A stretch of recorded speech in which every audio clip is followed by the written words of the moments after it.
Hello. Rue, I think you did get first, but Mia has the token for some reason. I'm not sure why, but I think she beat you.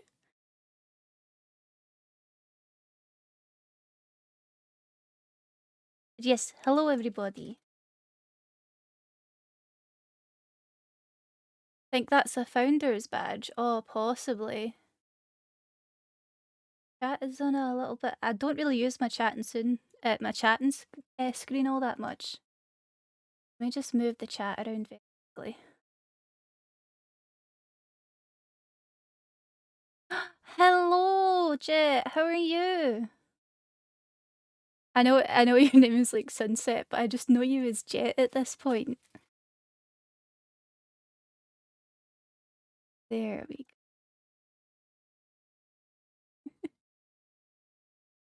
Okay. So. Yeah, I'm a draw. I can change my PNG and stuff as well. I can make it look all different if you want to see that.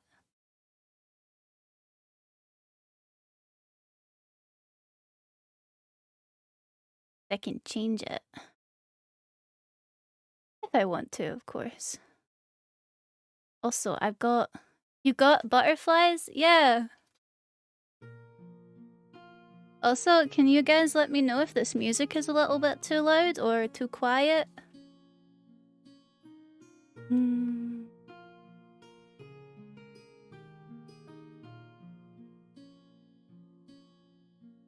There we go. It's quiet. Do you think it would be better louder? I'm mostly asking because I'm going to be doing a lot of speaking in this video. Well, in this stream. So I want to make sure you guys can hear me, but you got that ambiance, you know what I mean? Okay, let me turn that up just a little bit.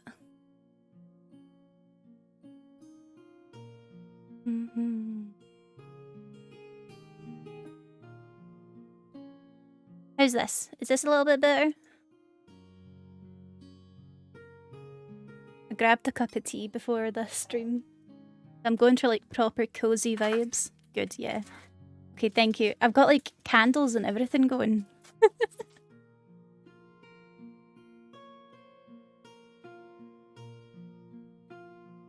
But no, I'm very excited. But also like very nervous because like I am going to be speaking a lot and I'm going to be reading and I stumble over speaking my own words. So we just got to see how this goes. But the idea is to read a story, doodle. I'm thinking I might do like little drawings from the from the story, depending on if I get any inspiration or not. But all of these are wee Scottish fairy tales. But I've also got Scottish history stuff. If people want to hear some stories from Scottish history, it's a give and take. It's up to you guys. Memo today, go to sleep or I will put you to sleep. The idea is hopefully to go between relaxing and then chatting and then relaxing and then chatting. So that way I can hopefully keep you guys here, but keep you relaxed. You know what I mean? That's the idea for this stream.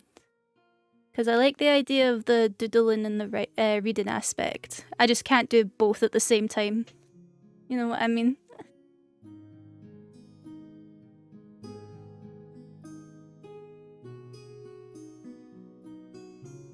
Martin! Hello, hello. For a second, I'm doing really well. For a second, I didn't realize that you and Rue were two different people because your color is exactly the same. So... But no, I am doing well. I'm doing well. I was just about to start reading the first story. If Mia can read a visual novel good, I'm sure you'll be fine. Thank you, Lulu. Thank you. No, but I have like 7 books here, and I've got tons of little bookmarks in them. I don't know how many stories we're gonna get through because some are longer than others. But I'm planning on starting the first one in like just a minute. The interesting thing about these is some of them you might have heard before, just not in the way you would think. That's definitely true for the first one that I'm gonna read. Is the first one is actually called The Cat-Faced Lady. And there's a really cute illustration in it that I'll like recreate for you guys. But it gives you a little like bit of information before each story, just on like the title page. And it says, "This is a story from Gaelic tradition of the Highlands. It is like a famous story told in French by Charles Perrault, in German by the Brothers Grimm, and in English by many people, including Walt Disney. Perhaps you might recognise it, as it is often the case in Gaelic stories.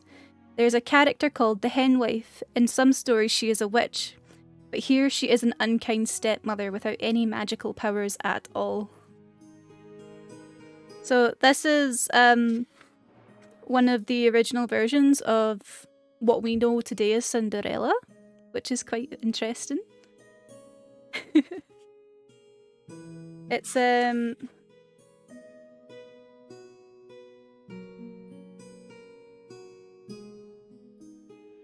13 pages long. I don't know how long it'll take us to get through it. I don't really know how this is going to be timed and all of that. So it's very much a touch and go kind of thing. But I'm just gonna get started. You know what I mean? I'm just gonna get started. I've got water, I've got juice. If I sound like my throat is going funky, just tell me to take a drink, okay? I'll need you guys to keep me on top of that.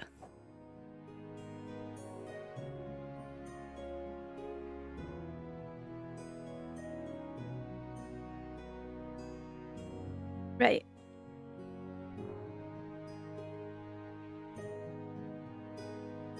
Once upon a time, there was a good nobleman whose wife was as lovely as the summer sun, and as kind as the month of May.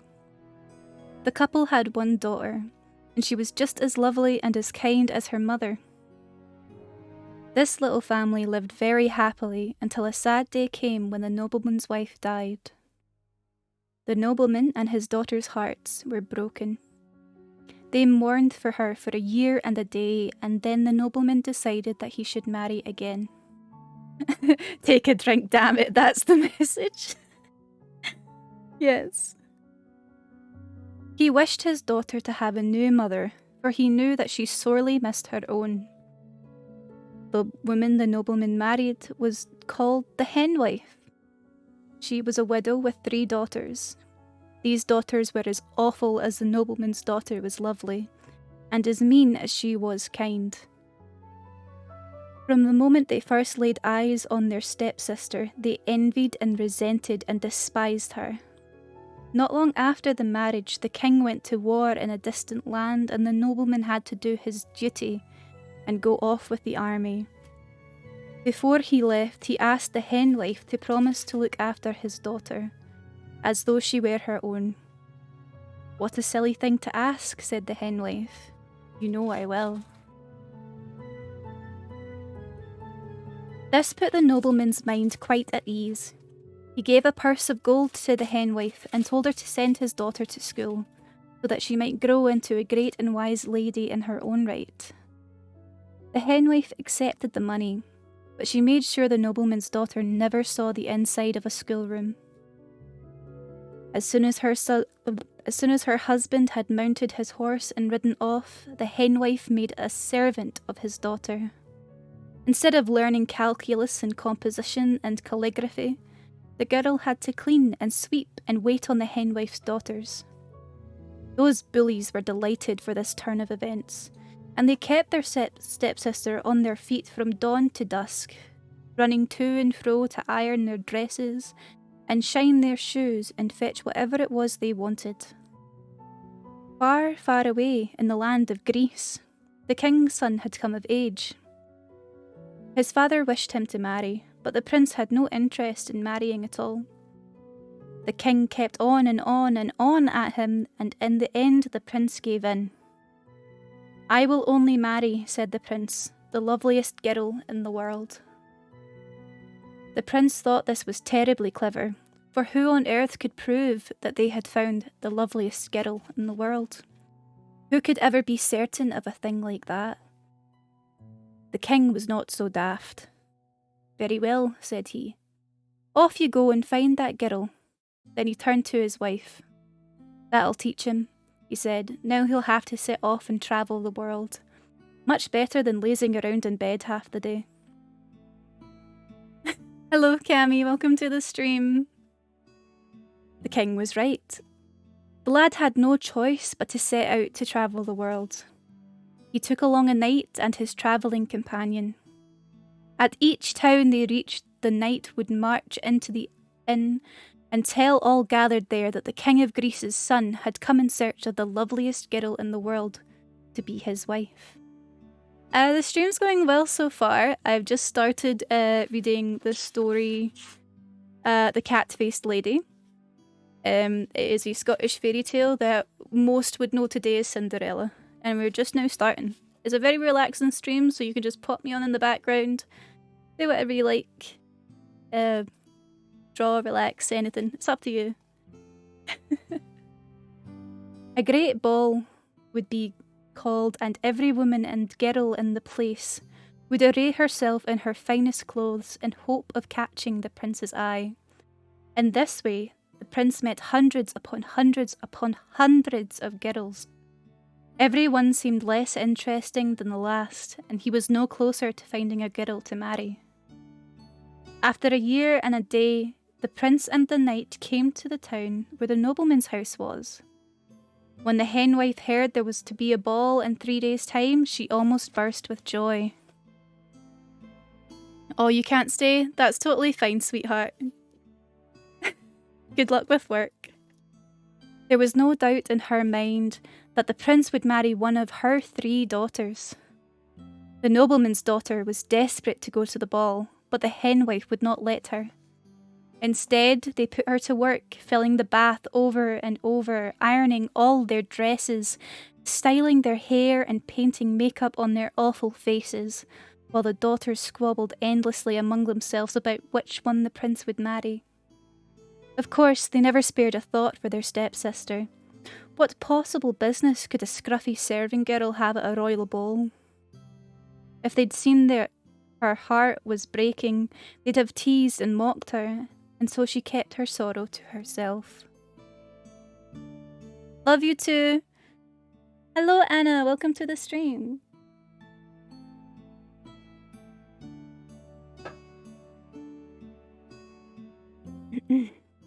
At last, the night of the ball arrived, and the henwife and her daughters departed in a coach, paid for with the nobleman's gold. His own daughter was left alone at home. She was so tired and so lonely that she sat on the floor and began to weep. After a little while, she fell asleep. When the girl woke up, the fire had gone out and the house was as cold as poison. Long ago, people would only allow their fire to go out on one night of the year, at the great festival of Beltane. Even then, they would keep one ember aglow. to bring the fire to life again. The nobleman's daughter had no idea how to light a fire when it had gone black and cold, and she was terrified that she had brought great bad luck upon the house. And so she pulled her shawl around her and ran to the house of the cat-faced lady. The reason for the cat-faced lady's odd name was that the left half of her face looked like the half of a cat. The left half of her face looked like the face of a cat, with one green eye and one wide cheekbone, one pointed tooth and one pointed ear. Everyone said that she was a witch, and some went out of their way to pass close by her house at night for fear of what they might see. The nobleman's daughter was a little afraid of witchcraft and magic, but she knew that the cat-faced lady was wise and would know how to bring fire to life again. "Why aren't you at the ball?" the cat-faced lady asked, when she saw the nobleman's daughter at her door. "I understood that the King of Greece's son wished to meet every girl in the land." "I think so," the girl said, "but the henwife says that I'm a serving girl, and no one takes serving girls with them when they go to the ball." She stole a shy look at the witch. "When they left, I fell asleep and the fire went out. You know how to bring it to life again?" "Why, certainly," said the cat-faced lady, and she lifted a burning ember for the fire with her tongs. "Take this home now," she said, "and use it to bring the fire to life. When you have the fire going again, come back here to me.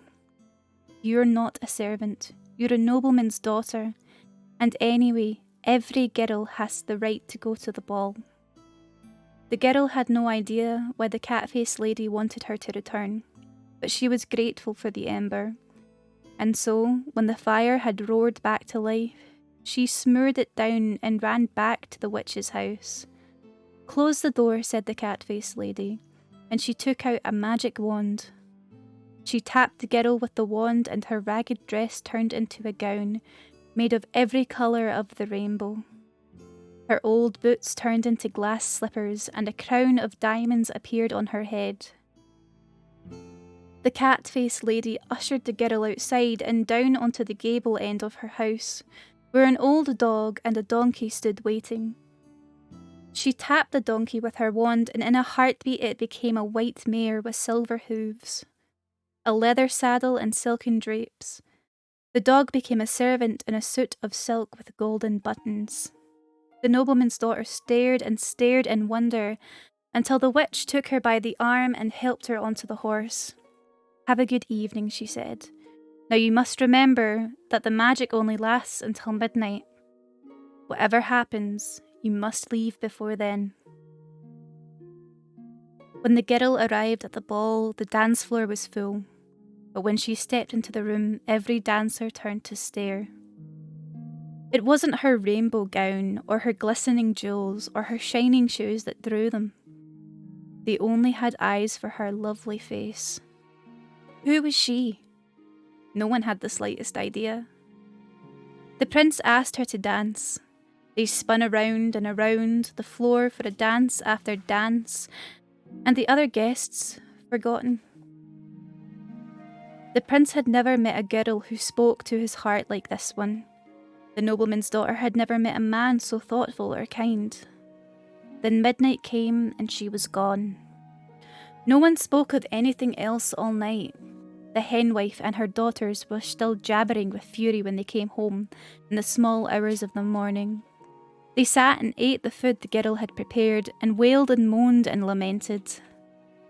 The Greek king's son had been poached from under their noses by a nobody. The prince was not in a much better mood. The loveliest girl on earth had been in his arms, and she had run from him before the night was over. He made the night announce another ball in hope of enticing her there again. The ball was called, and the country was alive with news. The women were all afluster, finding new gowns and shoes and jewels to wear to this new occasion. They had already been seen in their best. The nobleman's daughter's heart was heavy. Her tummy tingled when she remembered the prince, but her stepsisters gave her not a minute's peace to gather her thoughts.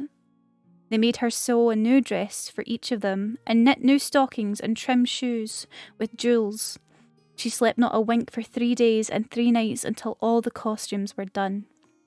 And when they finally rode off to the ball, she collapsed by the fire and slept. And when she woke, the fire was out. The girl took herself to the house of the cat-faced lady. "Why aren't you at the ball?" the witch asked. "I heard the prince was very enamoured of a lady in a gown of rainbows." The nobleman's daughter blushed. "I have nothing to wear to a ball," she said, "not even the rainbow gown, for that disappeared with the other magic." "Go home and light the fire," said the witch, "and return here to me." The girl did as she was asked. When she returned, the cat-faced lady took up her wand again and turned the girl's old dress into a gown of feathers. Not 2 feathers were alike, and they glowed with every colour in creation. Pearl shoes shone on her feet. Outside, the donkey and the dog were waiting. I'm going to take a drink very quickly.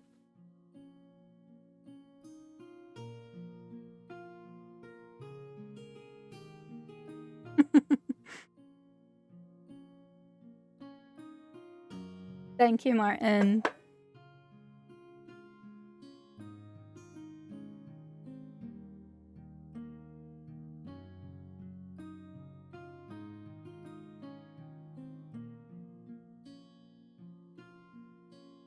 There we go. Much better. Outside, the donkey and the dog were waiting. The cat-faced lady tapped them with the wand, and the servant and the mare appeared. The girl climbed onto the mare and rode to the ball. When the nobleman's daughter appeared in the doorway, the dancing stopped in an instant, but although the guests studied her face, no one knew her, and they had no idea where she had come from. They fell back, and the Greek king's son stepped forward. They danced, and he did not let her go. Her heart was torn, but she knew that at the stroke of midnight all her glory would be gone, and the prince would find himself holding a servant in his arms.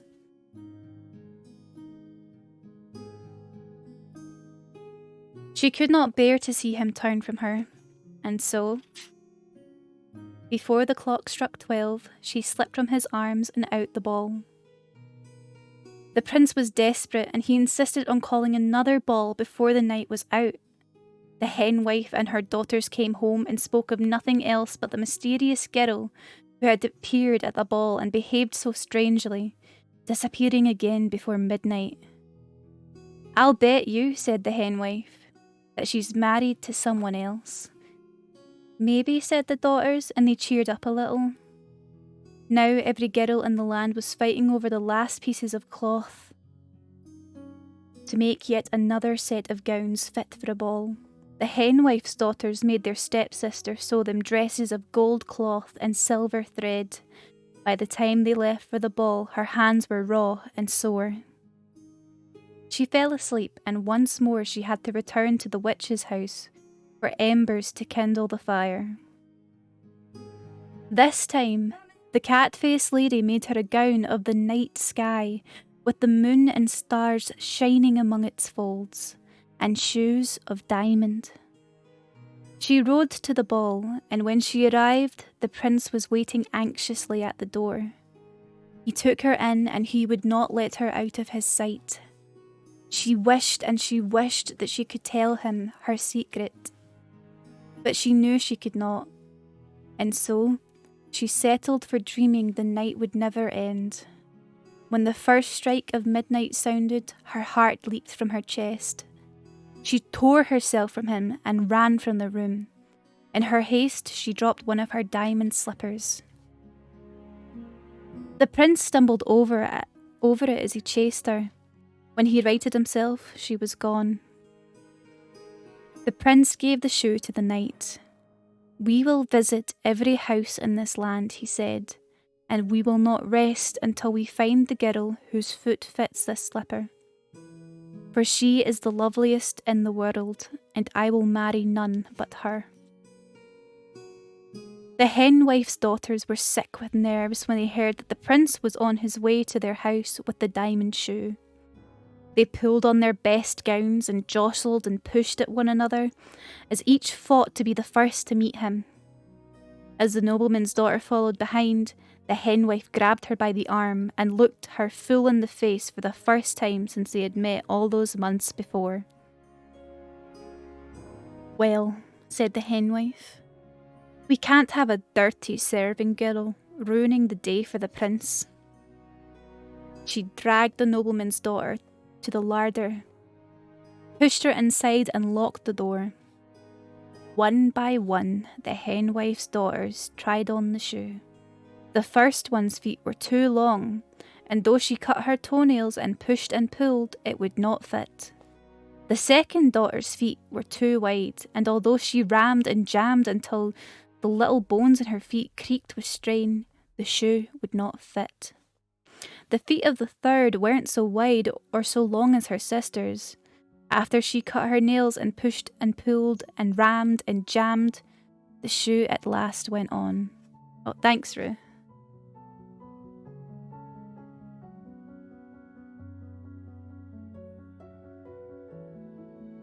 The prince wasn't pleased. He knew this wasn't the girl he had fallen in love with, but he had given his word, and it seemed that he had no choice but to marry the hen wife's third daughter. The hen wife was delighted. Her other daughters were green with envy, and the nobleman's daughter was sick with grief. On the day of the wedding, the hen wife left the nobleman's daughter at home cleaning and sweeping and preparing for the feast. When the bride and her mother rode off in the bridal party, the girl sat down by the fire and began to cry. The prince and the knight rode in the bridal procession with heavy hearts. When they were halfway to church, a bird flew above them all and sang, "That foot there in the stirrup is swollen and bruised. Another should wear the shoe, the daughter much abused." "Did you hear that?" the prince asked. "No," the hen wife said. I heard bird twitter, that's all." She tugged on the prince's reins and pulled him on, but the bird sang on, "Swollen and bruised, the daughter much abused." The prince turned his horse and made for the nobleman's house. By the fire he found the nobleman's daughter. He lifted her into his arms. "I'd know you anywhere," he said. "The loveliest girl in all the world." "Lovely in these rags?" said the nobleman's daughter. "Would you not love me in rags?" asked the prince. "I would," said the nobleman's daughter, and her heart swelled with happiness, for she knew it was true. She would love him until the seas ran dry, and he loved her just as truly. The nobleman came home from the war for his daughter's wedding. When he heard what the hen wife and her daughters had done, he cast them out. No one forgot the cat-faced lady's kindness. She never needed her magic again, for the nobleman's daughter gave her a horse and a coach, a fine house and silk gowns, and more food than she could eat in 2 lifetimes. And that's the whole story. Yeah, that was the cat-faced lady. What did you guys think? That was so pretty. I really liked it as well. The thing is, I didn't really grow up reading these things. So this is new to me as well. Sounds like Cinderella. Yeah, it is like Cinderella. It's basically our version of Cinderella, but there's tons of different versions of Cinderella all over the world. Right. I think what I might do is I'll pick another story. How old is this story? You know what? Let me look it up for you, honey. Your voice is so calming though. Thank you, Martin.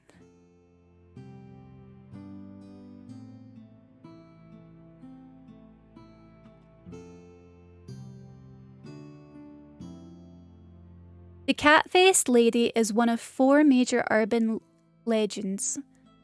Its origin is the earliest. Its origin in the earliest it can be traced back to 1924.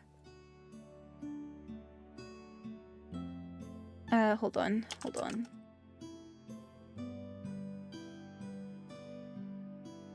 Let me double check that. Let me double check, because I think that was another thing.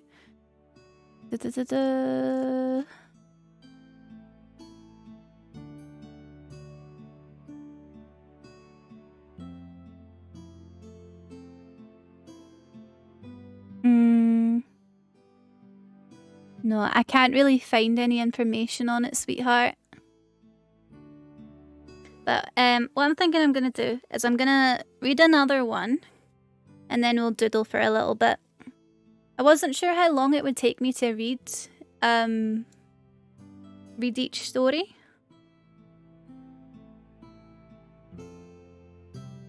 Right. So this is the next one, okay?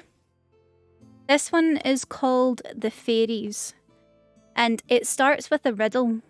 So I'll tell you the riddle, and I'll give you a minute or so to come up with your answer, okay?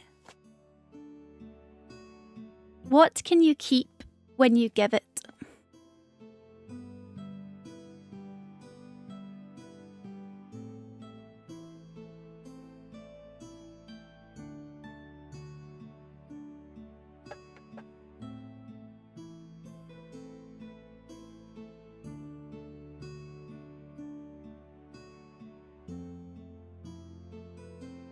I'll write that down for you guys, and then I'll just start reading, okay?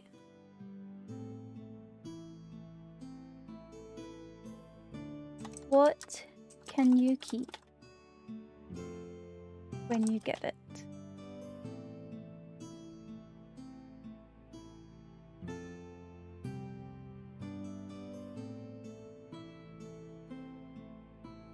There we go. Oh lord, I'm not good at riddles. It's okay. Just come up with it can be like anything. I remember I asked Errol what they thought it was. And your word, that's a good one. That's a good one. You want me to read the story and then I'll give you the answer? This one's very short. It's not even a full page.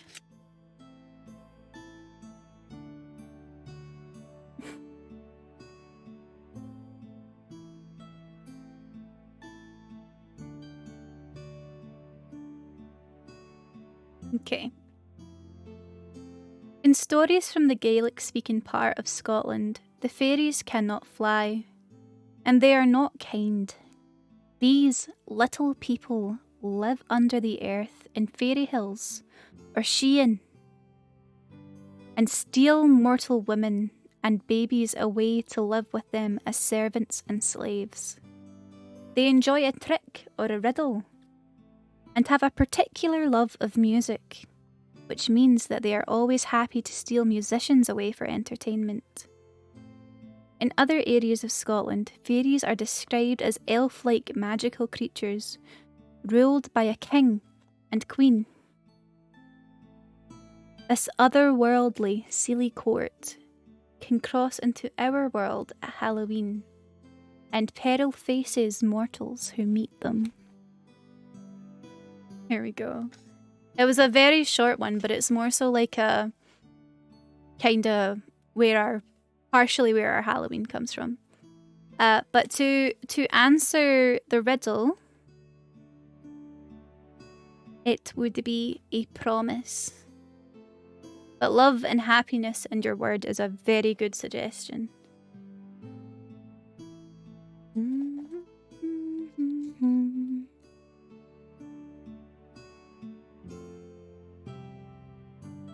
Really interesting. I like that this book also has riddles in it. It's funky. Right. I'll read the next story and then we'll doodle for a wee bit. This one's also relatively short. It's not as long as the first one. It's only a couple pages. But then after this we'll doodle for a little bit and then we'll swap to another book. and then we'll read some more. Well, your word means a promise, doesn't it? I mean, it's true. You're technically not wrong. Where's my slippers? Let me pull my slippers on. Me tootsies are cold. Right. This story is called The Seal Wife. And it starts with this little blurb saying, stories of shapeshifters are common all across the world. Stories of women who shapeshift to human form from an original guise as a seal or mermaid are especially common in Scotland, Ireland, and Scandinavia. Perhaps the stories travelled to and fro with the Vikings on their ships.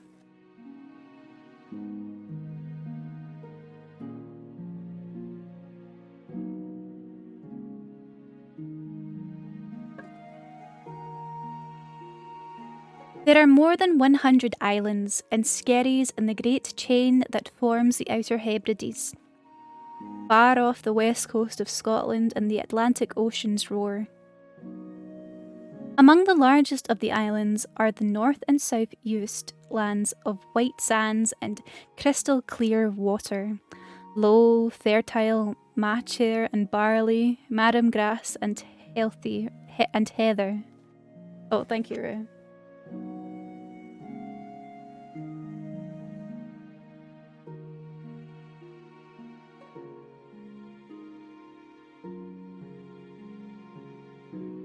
Right. Hello, Madcap. Welcome to the stream. Once upon a time, there lived a young man in North Uist who was known as Padraig. He made his living, as all his neighbours did, from the land and the sea, as a fisherman and as a crofter. Once every year, Padraig would leave behind his own small boat and his own green croft to help other men launch a great boat from the west of the island and row it out to the flat green islet of Highsgear to hunt the seals. Padraig did not enjoy the seal hunt, but life was hard in the islands back then. People needed meat to salt down for weeks or months of gnawing hunger.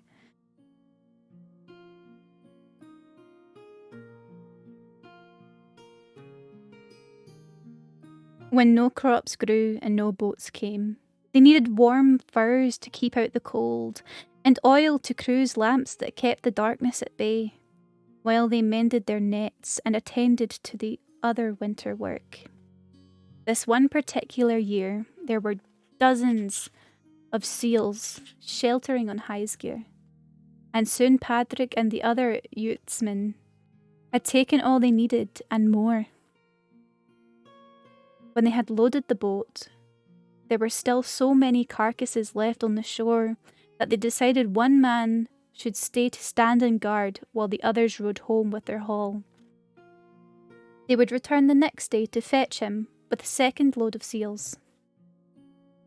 No one wanted to be the one to stay. There were so many stories of water bulls and sea monsters, kelpies that took the shape of horses on land and men in the sea, and strange blue spirits that lived in the water, tempting sailors to their doom. Who would wish to risk spending a night alone with the carcasses of some seals on an island so far from help and home? In the end, they drew lots. Padraig's straw was the shortest, and so it fell to him to stand on the beach and watch as the ship drew away through the waves. When it had slipped over the horizon and even the men singing was lost to him on the wind, he found an overhang in the dunes above the bay and crawled inside. They had left him a blanket stiff with oil to keep out any rain that should come. He pulled it tight around him, closed his eyes, and slept. The moon was high when a sound from the shore woke Padraig from his slumber. The sound was long and low, eerie and unhuman, and Padraig felt his heart pound in his chest.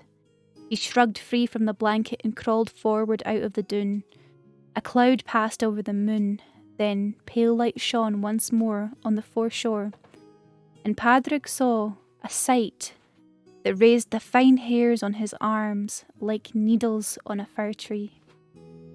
Dozens of women had appeared on the beach, long-haired and ghostly, their arms raised above their heads and peeing coming from their mouths.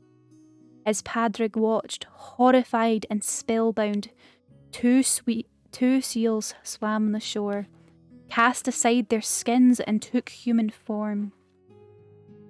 They joined the women on the sand, mourning and lamenting as they walked among their dead kindred. Padraig crept back into his hiding place in the dune and breathed deeply for a time until he could still his heart. A few moments later, he was calm again, and he peeked out from the overhanging grass. That was when he spotted a seal skin, flung over a rock by the base of the dune. Later, when he looked back, he could not say precisely why he took it. It was a beautiful thing. Perhaps he wanted it for its loveliness. Perhaps he also understood it would buy him a while with the woman who owned it.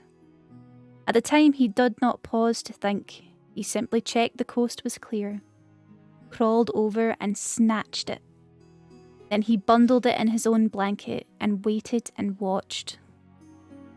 When at last the first rays of dawn kissed the horizon, the seal women turned, picked up their skins and began to make their way back to the sea. Eventually, only one woman remained.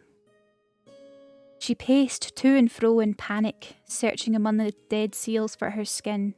When she realised it was nowhere to be found, she sank to her knees on the bloody shore and began to cry. Padraig came out from his hiding place and approached the seal maiden, crouching down and speaking gently so as not to alarm her. At first she was afraid and looked as though she might run, but Padraig sank back and then gently offered his hand. After a pause, she took it.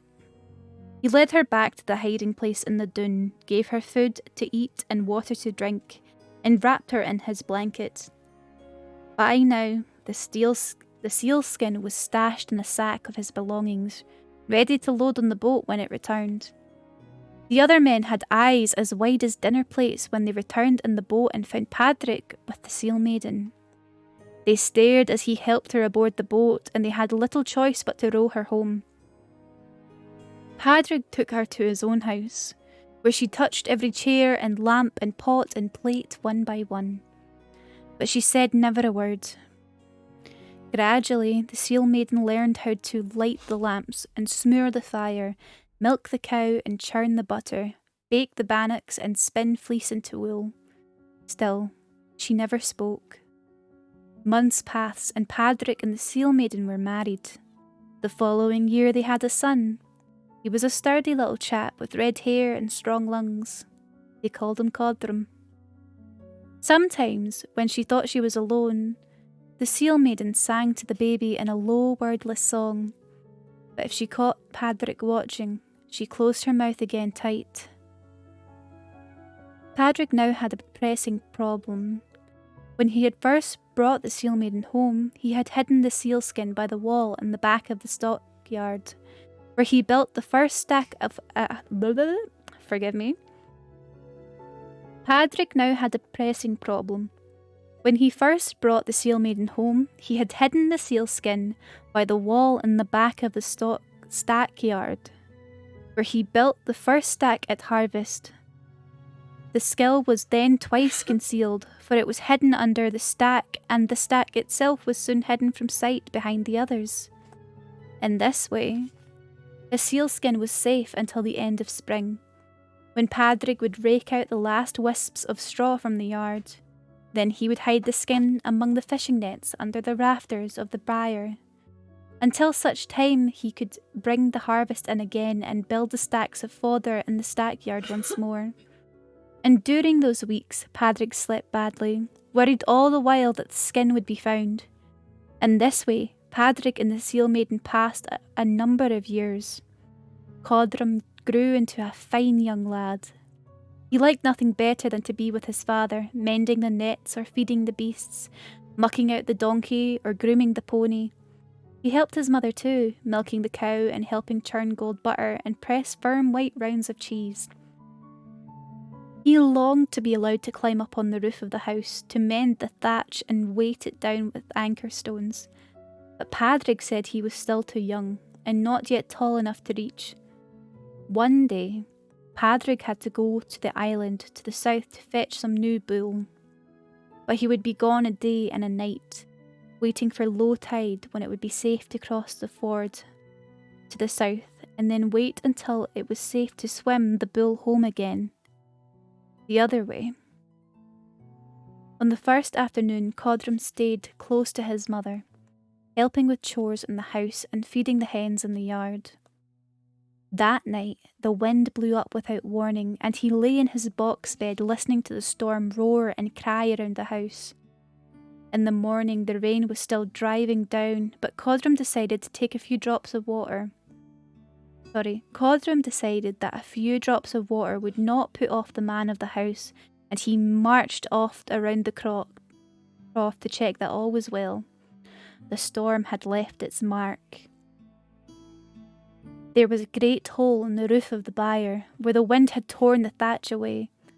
Codrum ran into the byre and climbed up the rafters to view the damage from the inside.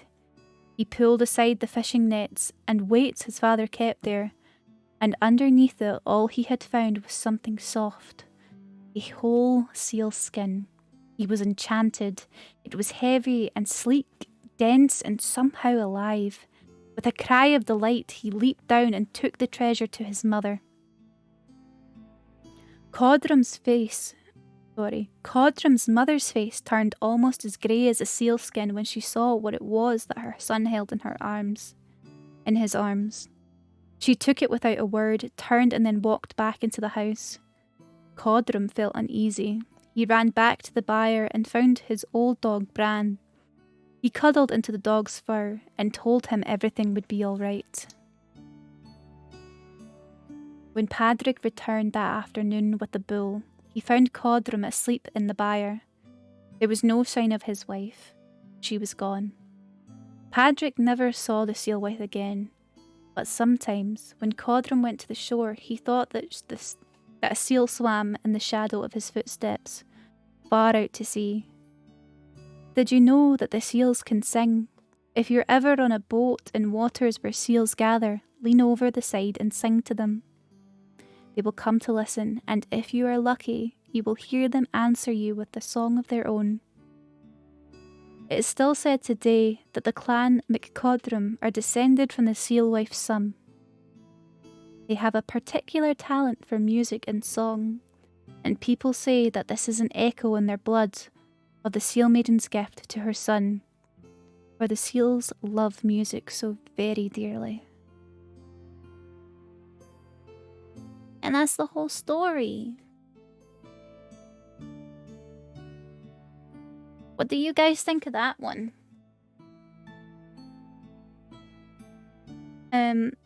This one, those stories were from Scottish Fairy Tales, Myths and Legends by Mary Kidd. Just in case you're ever curious, it's a lovely purple book with lots of really cute illustrations on the front.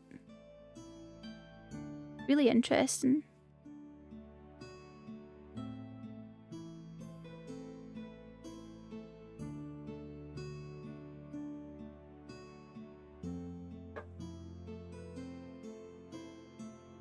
I am gonna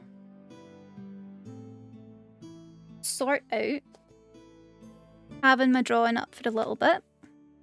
And I think we're gonna doodle probably the cat-faced lady and maybe the seal wife. Gonna have a little doodle for a little bit. We can talk to you guys, huh?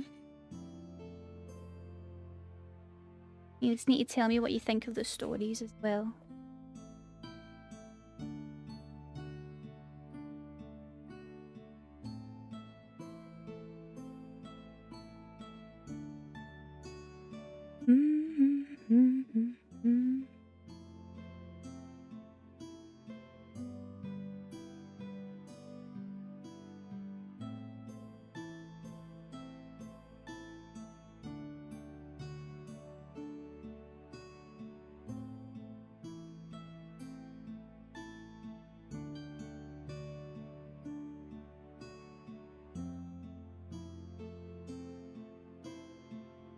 There we go.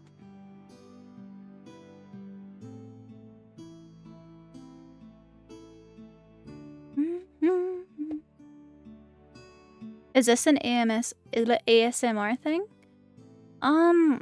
Kind of, I guess. It really just depends, cause like I've just been reading to people. And I will be continuing to once I've doodled for a little bit. But I guess it would be ASMR to an extent.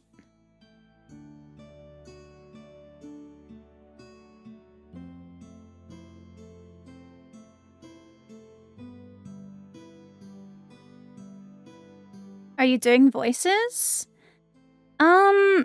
A little bit when they were talking, but not like 100%. You know what I mean? So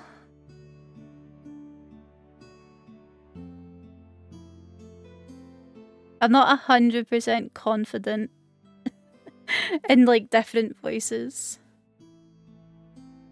But no, I read like 3 different stories. The Cat-Faced Lady, the Fairies, and the Seal Wife. And I'll very quickly doodle the little illustration that you see in the little book. It's really cute. There we go.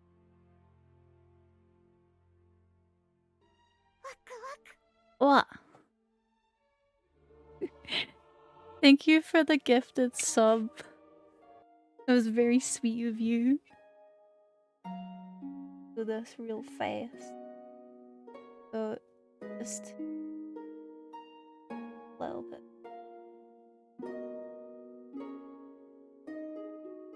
So, kind of see is like it's like a outline type thing. So the full thing is like blocked out. Ooh, need it on uniform. I'm gonna be lurking as I'm in. Hold on.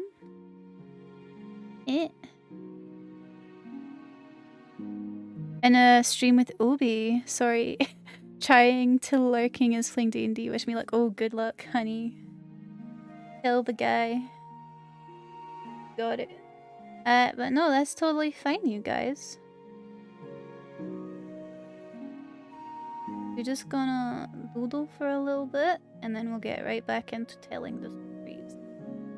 So you don't have to apologize for lurking. I don't mind at all.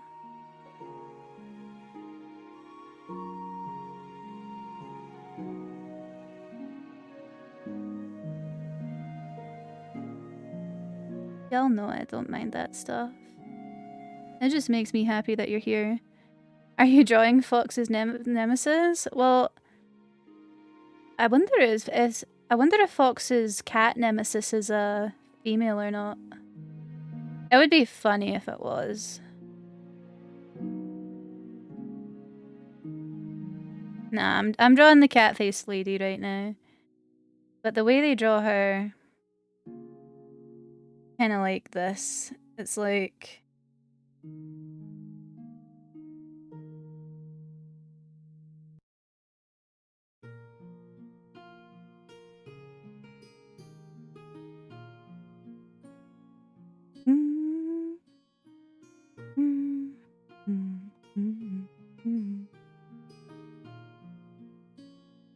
It's really cute, actually. I really like it. Like a really simple illustration where it's mostly like blocked out.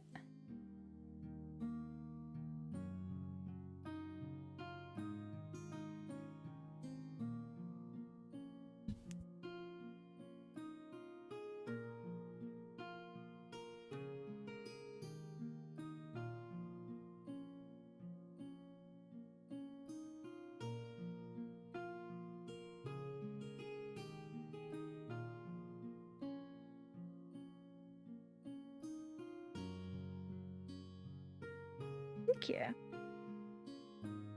But no, I really like the illustrations in this book. Mary Kidd, the person that wrote this book, did a really good job. I really like all of the illustrations that you see in it. I just really like the one that they did for the cat-faced lady. And then at this point, I just need to make it a bit smaller. You can get the full extent. Pops out like this.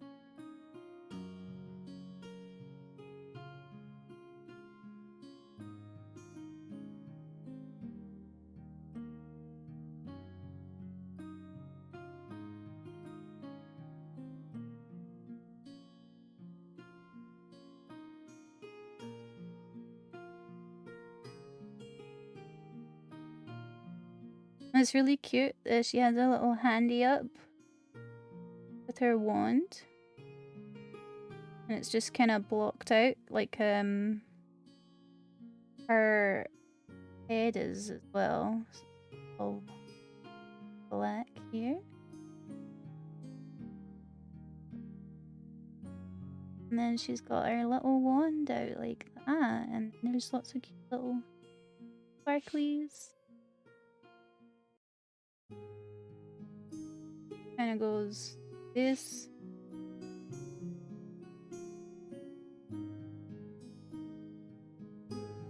It's a really cute little illustration. But no, I got this book off of Amazon. A really cute, simple book. Our illustrated version in the book. I'm gonna do a little doodle of what I think the cat-faced lady would look like. Because she was said to have half the face of a cat. So I kinda like the idea of that. Gonna see if we can do something like that, just as a little. I think it sounds really cool.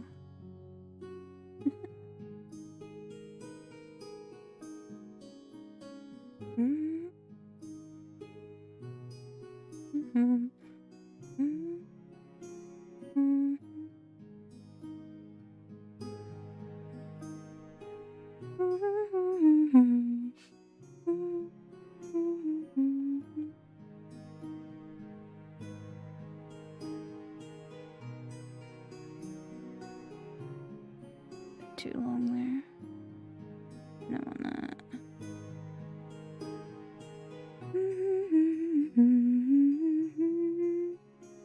At the end of the cat-faced lady, it says a line that you hear in my favourite poem, where the noblewoman's daughter would love the prince till the seas gang dry, which is a line from my favourite poem, Red Red Rose by Robert Burns.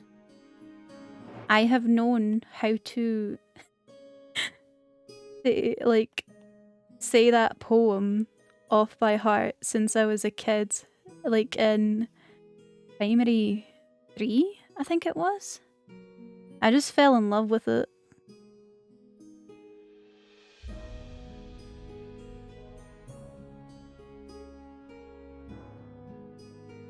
I'm gonna give her a little button nose.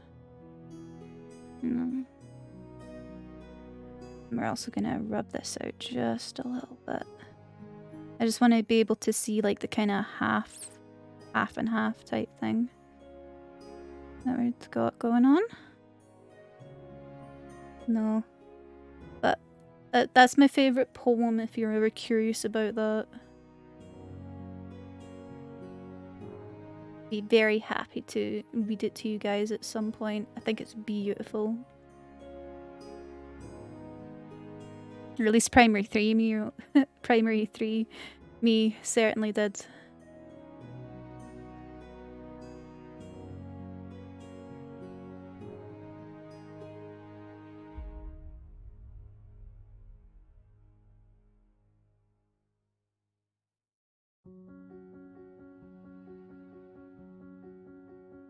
I'm gonna come down. I like that.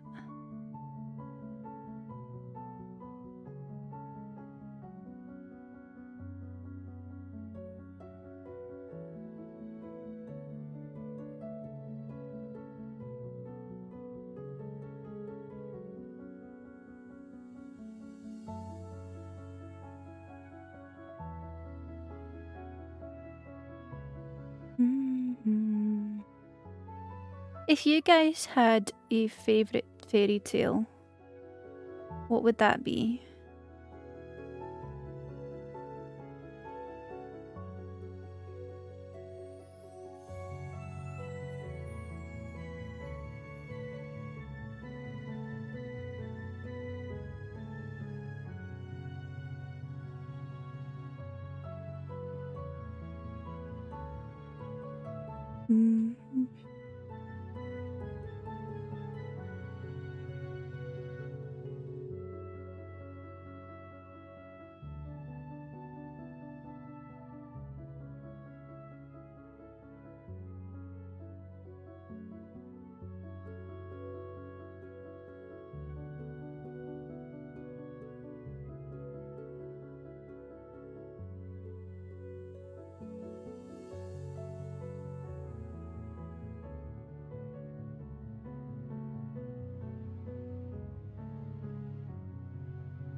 And then,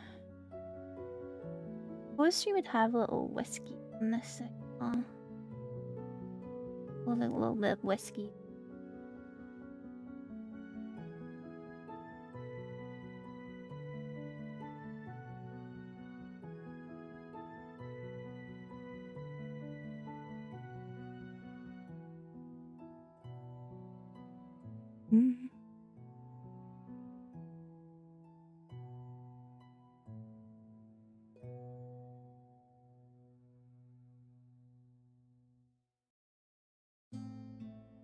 Thinking a little turtlenecky type thing. Be cute.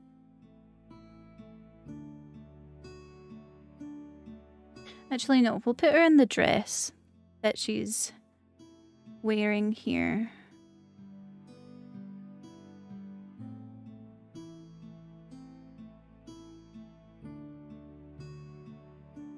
Just so it's consistent, you know what I mean?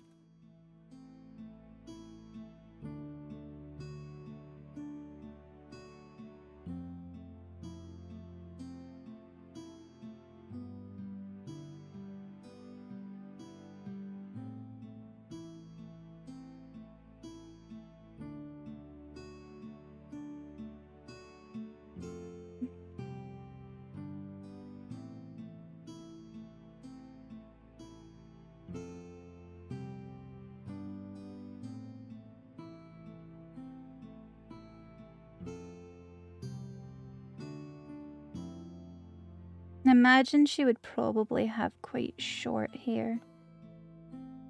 Because this illustration here kinda makes it look like she's quite soft. So I'll give her a cute little short, fluffy looking hair.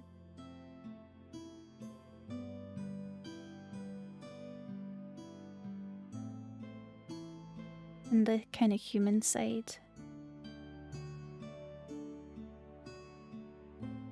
Rub.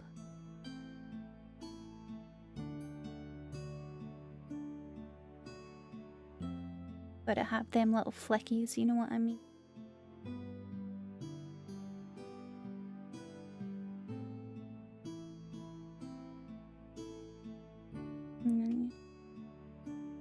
There.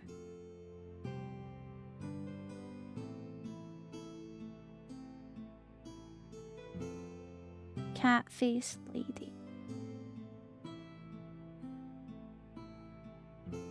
for half cat face and a half human.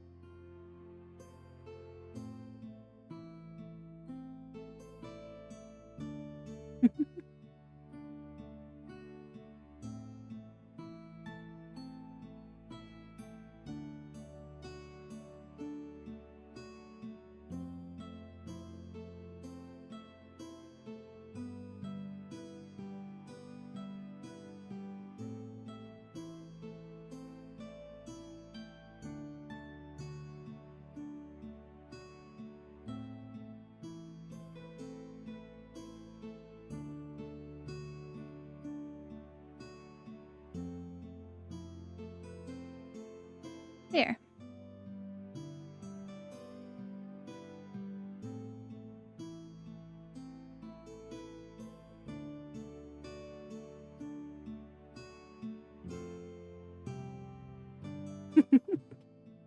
Right. Now that I've rested my voice a wee bit, let's get back into the storytelling aspect of this stream.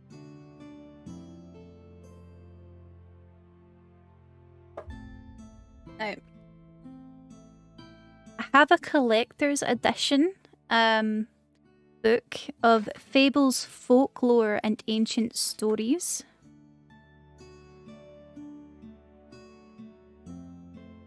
And it's all about Scottish folk and fairy tales.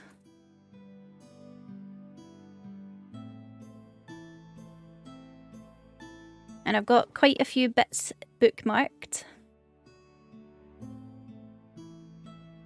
But the first thing I have bookmarked is a story from heroic mythology of in Scotland.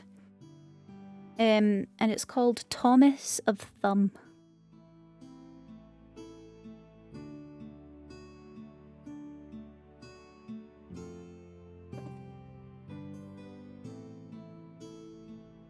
There was one before now, whose name was Thomas na Haorig, and he was no bigger than the thumb of a stalwart man.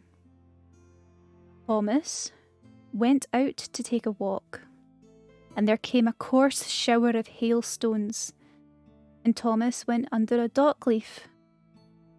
And there came a great drove of cattle past, and there was a great brindled bull amongst them, and he was eating about the dockin, and he ate Thomas of Thumb. His mother and his father missed him, and they went to seek him. They were going past the brindled bull, and quoth Thomas, "Ye are there a seeking me, through smooth places and moth places. And here I am, and here am I, a lonely one, within the brindled bull."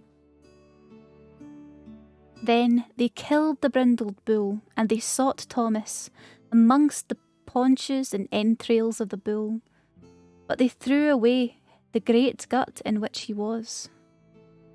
There came a carlin the way, and she took the great gut, and as she was going along, she went over a bog. Thomas said something to her, and the old wife threw away the great gut from her fear in a fright. Oh, okay. Okay, Martin.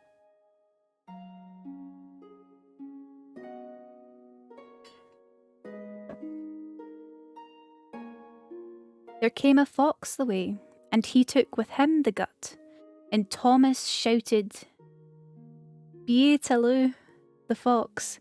Beataloo, the fox!" Then the dogs ran after the fox, and they caught him, and they ate him. And though they ate the gut, they did not touch Thomas. They went home, where his mother and his father were, and it was indeed that had the queer story for them.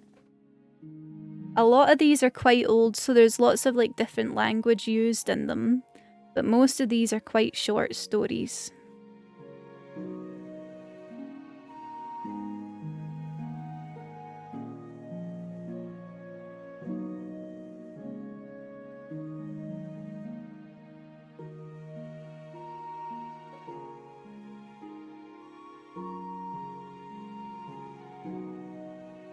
The next one is called the Scottish Brownie. The Scottish Brownie formed a class of being distinct in habit and disposition from the freakish and mischievous elves. He was meagre, shaggy, and wild in his appearance. In the daytime, he lurked in remote recesses of old houses, which he delighted to haunt, and in the night sedulously employed himself in discharging any laborious task which he thought might be acceptable to the family, to whose service he had devoted himself.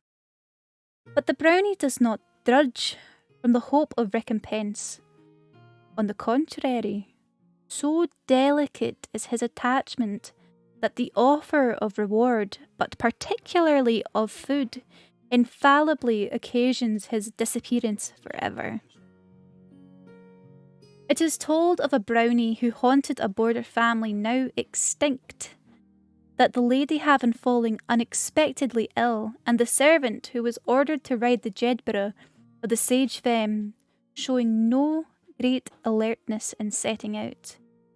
The familiar spirit slipped on the great coat of the lingering domestic, rode to the town on the laird's best horse, and returned with the midwife on croup. During the short space of his absence, the Tweed which they must necessarily ford rose to a dangerous height. Brownie, who transported his charge with all the rapidity of the rapidity of the ghostly lover of Lenore, who was not stopped by the obstacle, he plunged in with the terrified old lady, and landed her in safety where her services were wanted. Having put the horse into the stable, where it afterwards found in a woeful plight, he proceeded to the room of the servant whose duty he had discharged, and finding him just in the act of drawing on his boots, he administered to him a most merciless drubbing with his own horsewhip. Such an important service excited the gratitude of the laird, who, understanding that the brownie had been heard to express a wish to have a green coat, ordered a vestment of the colour to be made. The laird ordered the vestment of the colour to be made and left in his haunts. Brownie took away the green coat, but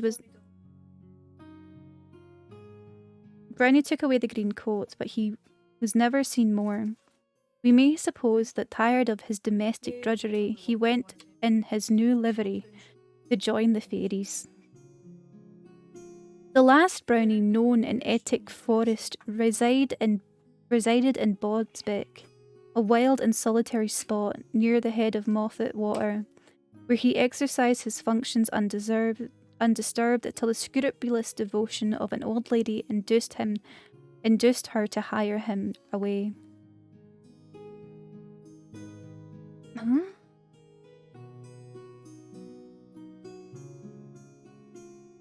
By placing in his haunt a porringer of milk and a piece of money. After receiving this hint to depart, he was heard the whole night to howl and cry, "Farewell to bonny Bodsbeck," which he was compelled to abandon forever. I feel like the writing in this book is a little bit awkward to read.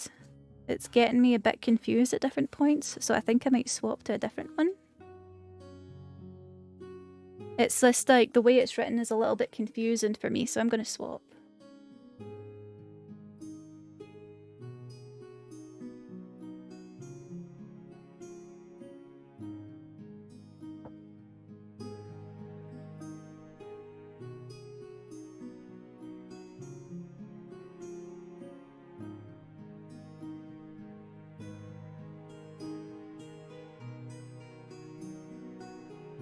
Okay.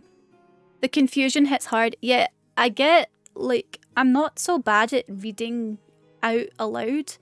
The issue comes when the thing I'm reading isn't written well, you know what I mean? Because then I'm like, this doesn't make sense. So I get confused and I try to fix what it's saying in my head before I say it, and then I just get really confused. You know what I mean? Yeah, I know what you mean. It's just quite confusing. I want to actually be able to, like, read the thing that I'm reading. But I guess that's, like, the difficulty when you've not read this before. You know what I mean? You kind of just have to take it as you see it. But those first two stories from that were just a bit written awkwardly. This other book I have is called Scottish Myths and Legends. It is by the book company Lomond. And it has a full section just on fairies. And different types of fairies. Which is really cool. The first story in this is called Fairy Friends. It is a good thing to befriend the fairies. As the following stories show, there have been from time immemorial at Hadwick, during the 2 or 3 last weeks of the year, markets once a week for the disposal of sheep for slaughter, at which the great number of people, both in the middle and poorer classes of life, have been accustomed to provide themselves with their mutton. A poor man from Jedburgh, who was on his way to Hadwick for the purpose of attending one of these markets, as he was passing over the side of Rubishlaw, which is nearest to Teviot, was suddenly alarmed by a frightful and unaccountable noise. The sound, as he was supposed to proceed from an immense number of female voices, but no signs of whence it could come were visible. Amidst howling and wailing were mixed shouts of mirth and jollity. But he could gather nothing articulate except the following words. "Oh, there is a bairn born, but there's naething to put in it." The occasion of this elfish concert, it seemed, was the birth of a fairy child, at which the fairies, with the exception of 2 or 3 who were discomposed at having nothing to cover their little innocent with, were enjoying themselves with that joviality usually characteristic of such an event. The astonished rustic, finding himself among a host of invisible beings in a wild moorland place as far from any human assistance, should assistance be required? Full of the greatest consternation, immediately on hearing this expression again and again vociferated, stripped off his plaid and threw it on the ground. It was instantly snatched up by an invisible hand, and the wailings immediately ceased. But the shouts of mirth were continued with increased vigour. Being of opinion that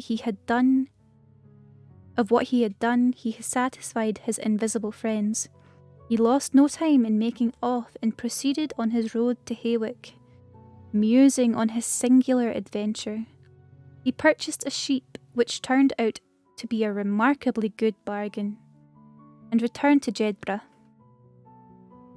He had no cause to regret his generosity. In bestowing his plaid on the fairies, for every day afterwards his wealth multiplied, and he continued till the day of his death a rich and prosperous man. At the beginning of harvest, there having been a want of meal for the shearers' bread in the farmhouse of Bedrule, a small quantity of barley, being all that was yet ripe, was cut down and converted into a meal. Mrs. Buckham, the farmer's wife, rose early in the morning to bake the bread, and while she was engaged in baking, a little woman in a green costume came in, and with much politeness asked for a loan of a capful of meal. A short time afterwards, the woman in green returned, with an equal quantity of meal, which Miss Buckman put into the meal bin. This meal had such lasting quality from it alone the good wife of Bedril, baked as much bread as served her own family. And the reapers throughout the harvest, when the harvest was over, it was not exhausted. So I think that little story just explains that why it's good to be friends with fairies. And like something that I think is really interesting about fairies in general is gifts from the fairies can often be seen as a bad thing.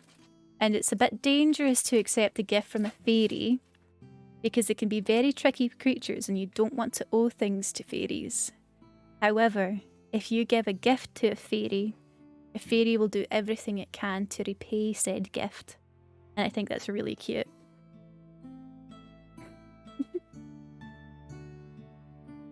Oh wow, I actually didn't know that. Yeah, it's true. It's really interesting. But it's like fairies also have a completely different idea on how to value things. So to them, like in the story, a piece of that plaid or tartan would be invaluable because they needed it so dearly in that moment. So to them, that man filled that need. So they repaid him with everything he needed as well. They believe entirely on fairness, which I think is really cute. And I really like it. I think it's really sweet. But yeah, that's a cool thing about fairies. Also, I'm gonna pop up a BRB screen really quickly. I'm just gonna fill up my water again. I think it's adorable. Me too. It's one of my favourite things about fairies.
Okay, I'm back. Dude, I love my water bottle. There's still ice in it. I filled it 3 days ago, drank like 3/4 of it. That's crazy. What? Thank you, Martin.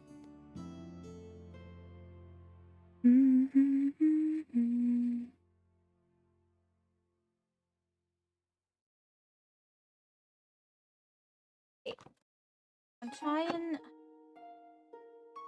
Really like the first book.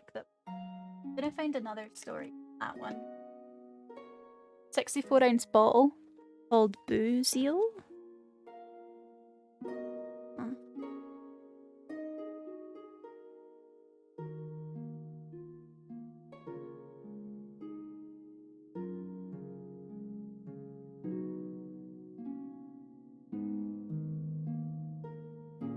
Okay. Trying to think. Would you guys be interested in the story of the water horse and the girl?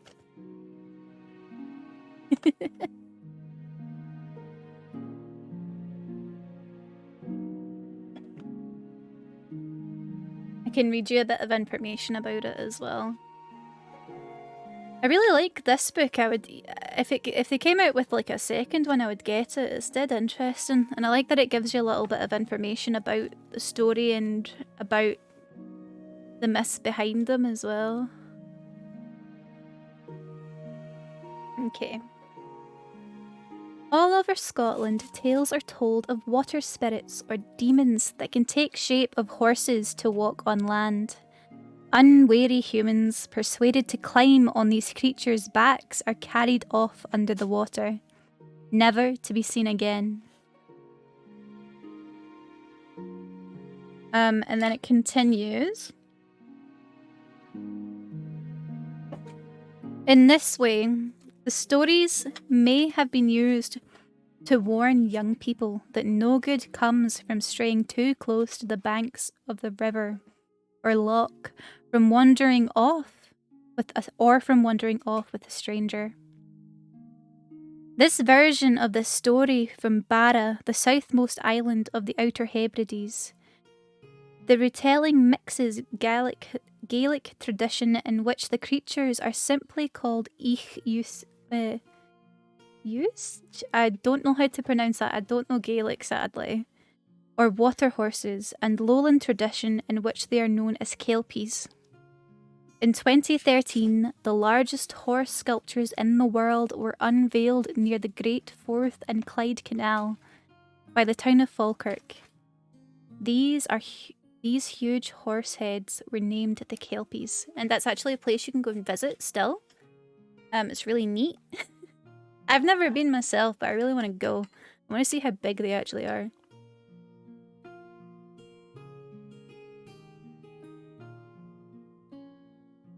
Once upon a time, hundreds of years ago, a water horse lived in the deep, peaty waters of the Isle of Barra. The people of Barra, the Baraich, told stories of the dreadful creature around the fire at night, and no one dared to go near the water after dark. This water horse was no horse truly seen, but a shape-shifting water spirit. When on land, he could take the form of a great black horse, finely shod and saddled and bridled in the finest leather. He had a gloss to his coat and a toss to his head worthy of the finest stallion. But he could run faster and leap higher than any horse that had ever lived, for he was constrained by no mortal weakness. He could also take the shape of a man, with hair as dark as his horse's mane and eyes as wild as the sea. The people thought the water horse evil, although none could truly know what lay in his heart. I'm going to take a sip.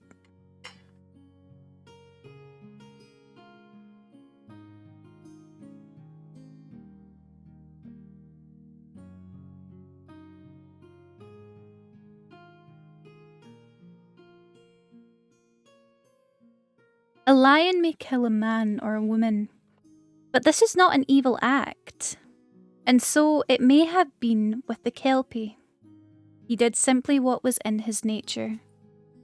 One fine summer's day, a young woman ventured out to seek a cow that had gone astray.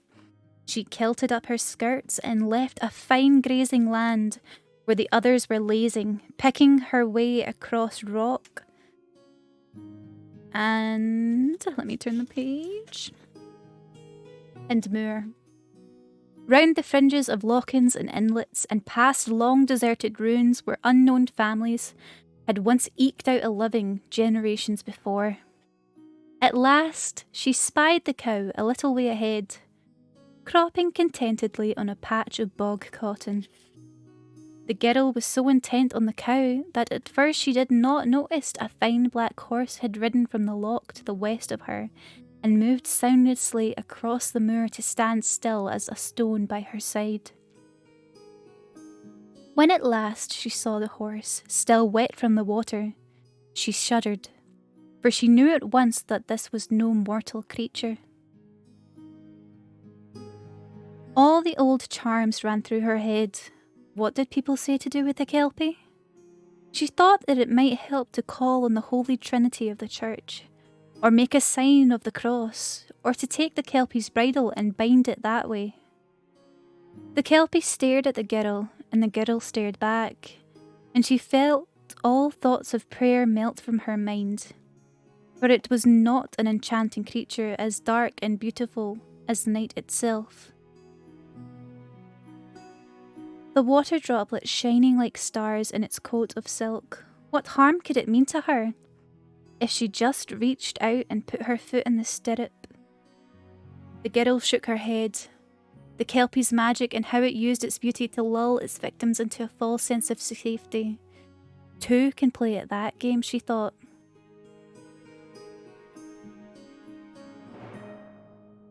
This is some Gaelic, so I'm very likely gonna get it wrong. Se akiske, Athen Anabi, she said aloud to the creature.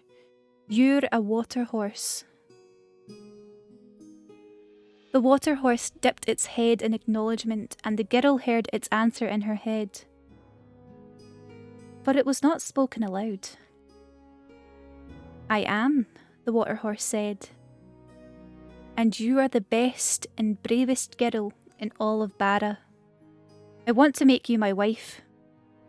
The arrogance of the statement almost made the girl laugh. She was still afraid, but now a spark of defiance flamed in her heart. She was determined to keep her wits about her and teach this proud, foolish creature a lesson. That's very flattering, she said. But if I am to live with you under the water, I imagine it will be very cold. I am making a shawl, see? I have the knitting with me and it's almost done. May I finish it so that I may wear it in my new home? She showed the water horse the fine cobweb knitting, and he inclined his head. With a wary eye on the water horse, the girl sat on a rock and began to knit. The rhythmic clicking of the needles calmed her, and a plan began to weave itself in her mind.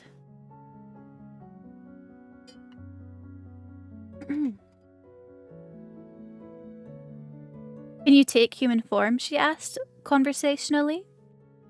I can, said the water horse, and in the space of a heartbeat, he stood before her in the form of a dark-haired man. The girl knitted on. Will you not sit by me? She said. After all, we are to be married. After a second's hesitation, the man sat beside her in a warm patch of sun. He did not look entirely comfortable in his human guise. The girl was torn between laughter and horror. She had no wish to fall under this creature's spell and leave behind everything she knew. But as a human, she felt he was less a danger somehow. On the girl knitted. And after a while, she began to sing. She sang every spinning song she knew, and every lullaby she knew. Donald Gorm's lullaby, the fairy lullaby, Baba, my little child, and on she sang. The king's children will be there, the pipes will sound, wine will flow for your wedding. The sun grew warmer and warmer. The needles clicked out the beat of a heart, and the songs grew sleepier and sleepier. Exactly as the girl had planned. The Kelpie's head began to nod and he was asleep. Moving as gently and silently as she could, the girl lifted the shirt of the Kelpie's neck and saw that he wore a silver chain there. She had half a memory that a Kelpie could be controlled by whoever held his bridle. She hoped against hope that this was true. She unfastened the chain, clasped it around her own neck, picked up her knitting and carried on. As the afternoon grew colder, the Kelpie awoke. He said not a word, but stared mutely at the girl and his chain around her neck, with eyes that held all the sadness of the ages. It seemed he could no longer speak. "I have your bridle," said the girl, "but you need not be afraid of me. Come, I'll take you home." The girl began to drive the cow home before her, and the Kelpie followed at her heels. He was as meek as a kitten and spoke not one word all the long way back. At home, the girl fetched a halter from the byre and placed it around the Kelpie's neck. Immediately he became a horse again, as fine to look at as he was before, but obedient and biddable. For a year and a day he lived with them, and he was the best horse they had ever owned. He pulled their plough with ease through the rocky soil. He carried peats home on his back from the moor, and seaweed from the shore. They were able to help their neighbours too, and the village prospered. Thank you, Rue. Thank you, Martin. At night, the girl sat in the byre where he was stabled and looked in his eyes, and she saw the Kelpie looking back. It was an odd feeling. She fancied that his eyes had grown warmer and softer, lost a little of the wildness of the sea. She felt that he knew her and liked her, and she found that she wished he could become a man again so they could sit together by the fire of a winter's night and talk until morning. When the year and one day had passed and summer had come again, the girl knew she could no longer keep the Kelpie in her power. With a heavy heart, she took hold of his halter and led him around the bay of the house, where old Anig lived. Anig had the gift of a Ada Anda Shidala, the second sight, and if anyone who would know what should be done, the girl knew that it would be Anig. It was a fine day and warm, the air heavy with the scent of heather and the industrious buzzing of the bees. As they neared Anag's house, they saw that the old woman was sitting by her door with her spinning wheel and a basket of fleece. She stood up as they approached and peered closely at the Kelpie. "Take that halter off the beast," she said to the girl. After a second's pause, the girl did as she was told. "Do you have the chain?" the old woman asked. The girl unclasped the chain from her neck, where she had worn it ever since she had first bound the Kelpie. She passed it to Anag, still warm from her skin. In the space of a heartbeat, the Kelpie became a man again. He shook his head and rolled his shoulders and stared at the woman warily. "I have your bridle, Kelpie," Anag said, and she held the chain at arm's length. "Would you like it back?" At that the girl stared, for it had become second nature for her to ensure that the Kelpie was bound. Anag put out a hand to signal her to be still. The Kelpie spoke to Anag, but he looked at the girl. You may keep a hold of it for now, he said, if you feel safer that way. Very well, said a nag, and she dropped the chain into her other hand. Do you want it back at all?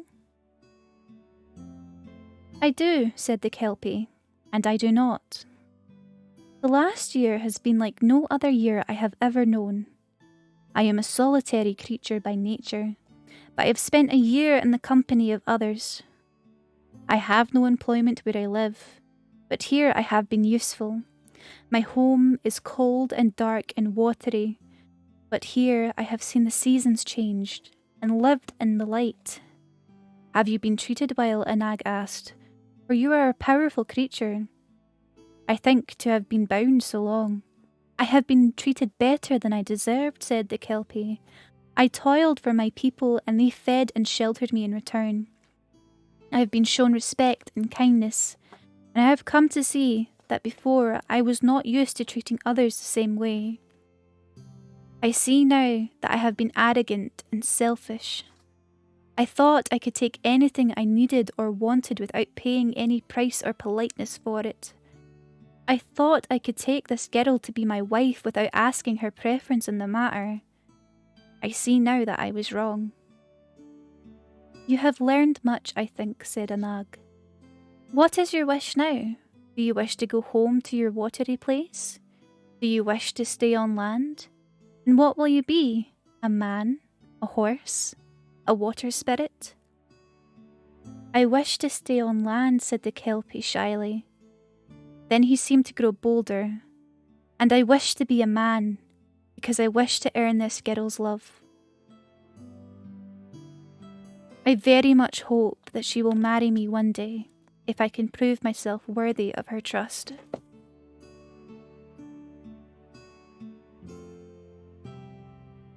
What do you say to that? A nag asked the girl. At first, the girl had no idea what to say. The Kelpie had thought to force her to become his wife, and that was wrong.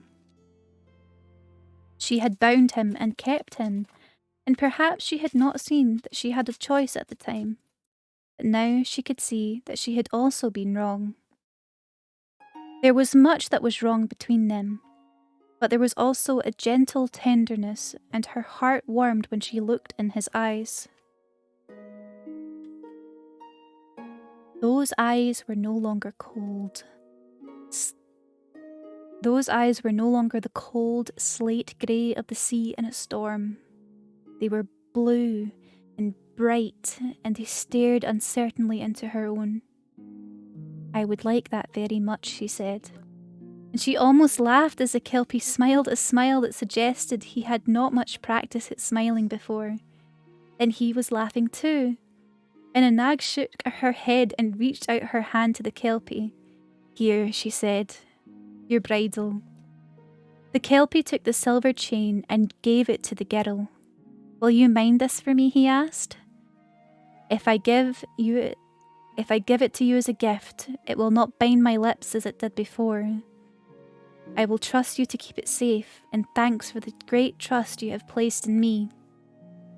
I will, said the girl, and I know now, and I know that I will never need to touch it again, for as long as we both shall live.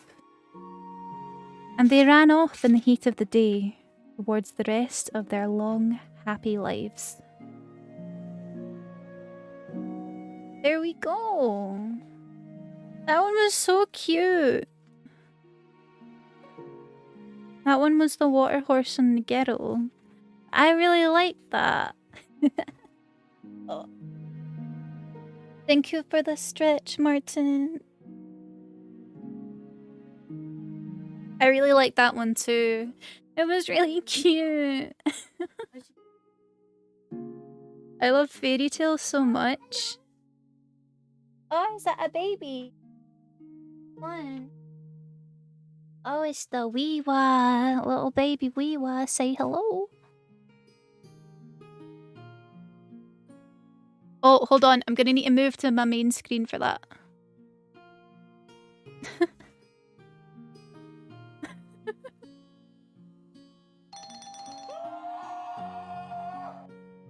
I don't have them on the just chatting screen.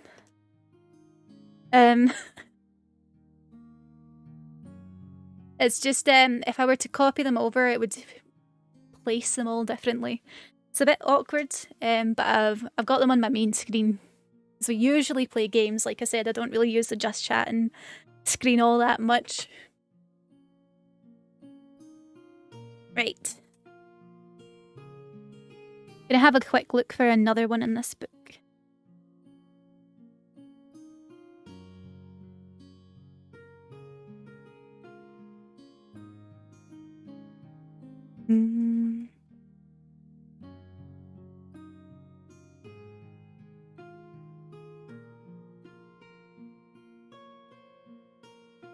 Let me see.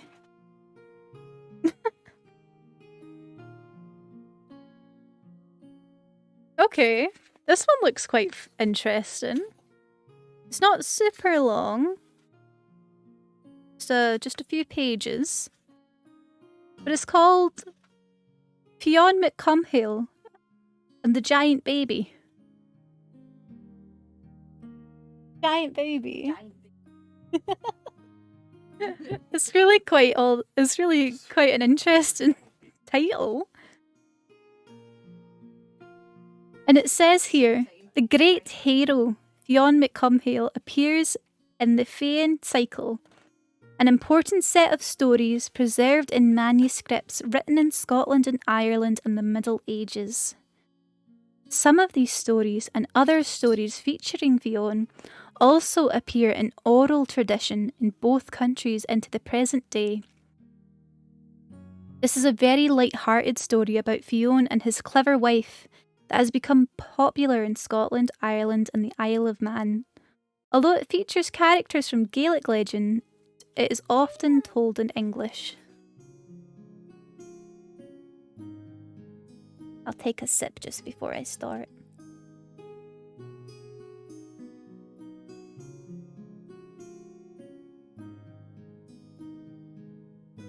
There we go. Once upon a time, there lived a great warrior called Fionn. Fionn was not like other men. He was enormously tall and brave and strong, and his earthly strength was matched by magical powers. When he was a young boy, he had burned his thumb on a salmon he was cooking for his foster father on an open fire. The fish was a magical creature, the salmon of knowledge, and when Fionn stuck his burned thumb into its mouth, its magic transferred to him. From that day on, he only had to put his thumb in his mouth and bite down to know all there was to know in the world. He knew what was about to happen before it did, or where any lost thing might be found, or what dark plans a man held in his heart even when that man was thousands of leagues away. Fionn was the head of a great band of other heroes called the Fianna.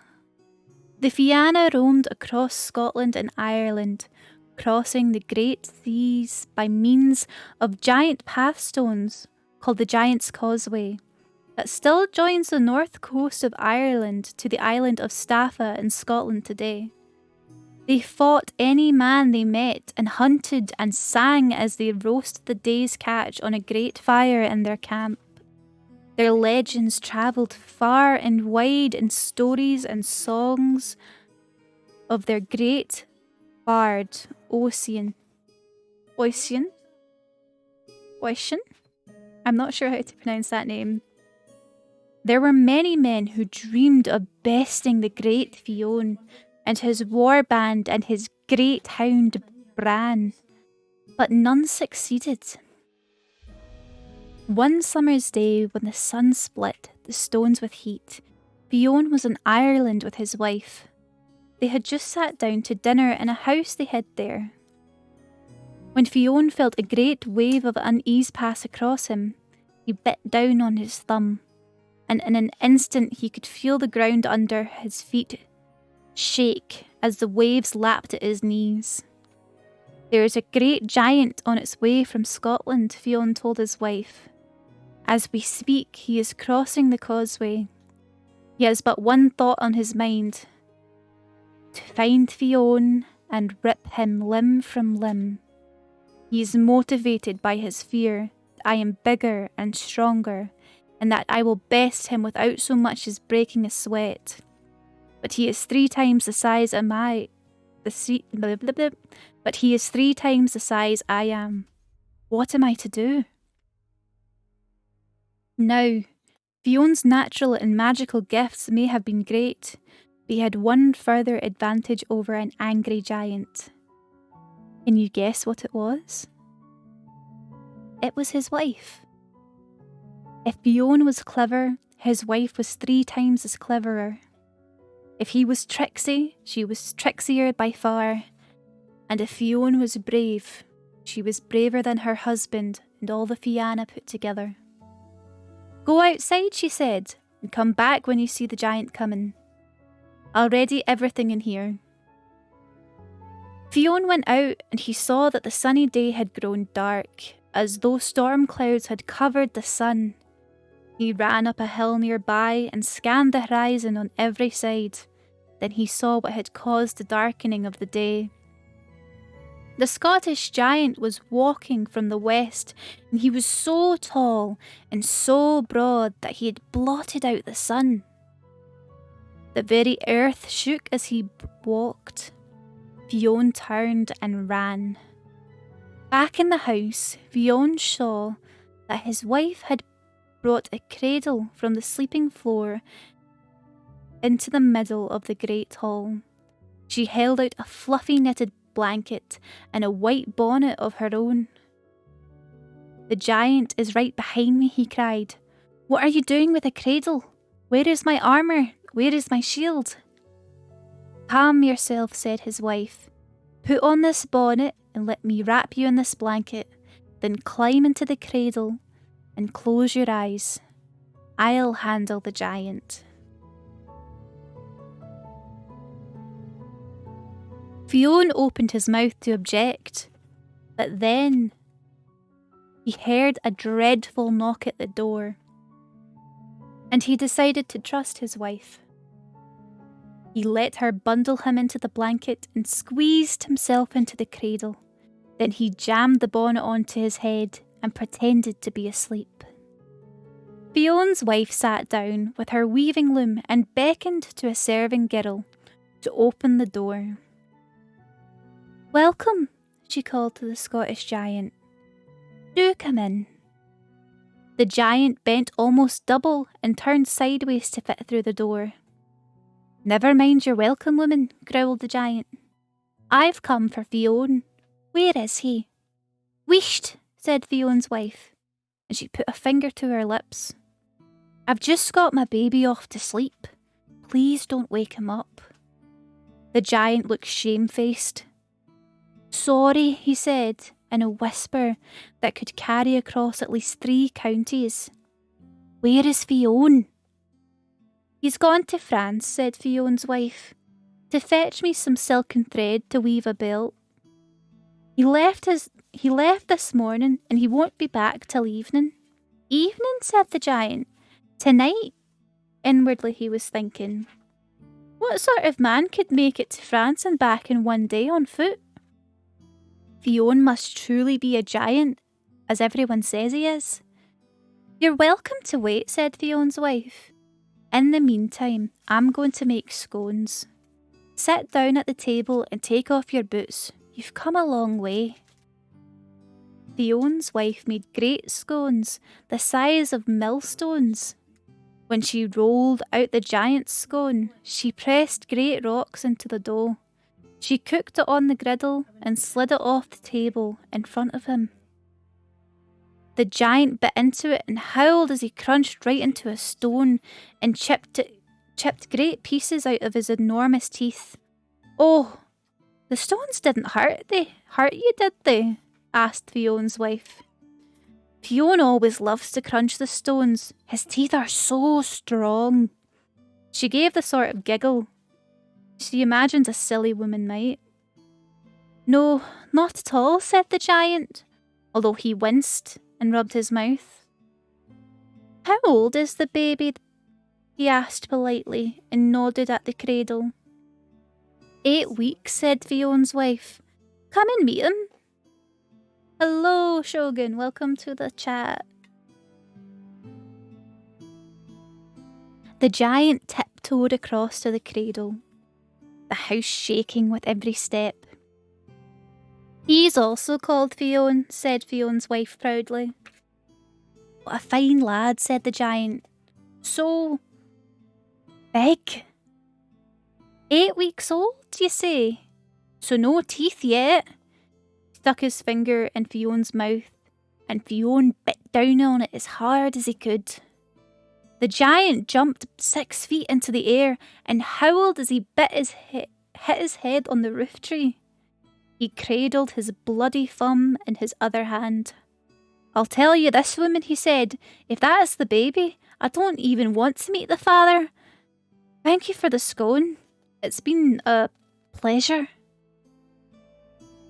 The giant turned on his heel and ran out of the house as fast as his legs would carry him. Fionn leaped out of the cradle and ran to the door. He caught the barest glimpses of the Scottish giant disappearing over the mountains in his speed to get home. The Scottish giant never returned. He had met his match in Fion's wife. And that's the whole story. I like that one. I love a smart woman. What did you guys think of that one? I know Fionn shows up in quite a lot of stories. I think there's only 1 or 2 about him specifically in this book. It's not a big book by any means, but I think there's 1 or 2 in it. I really like these. I'm so glad. It's really fun, like I was saying earlier, because I'm getting to read these for the first time as well. So I'm having a lot of fun. I'm having a lot of fun too.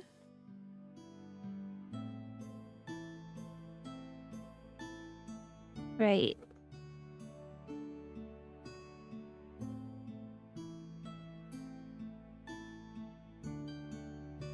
Mm-hmm.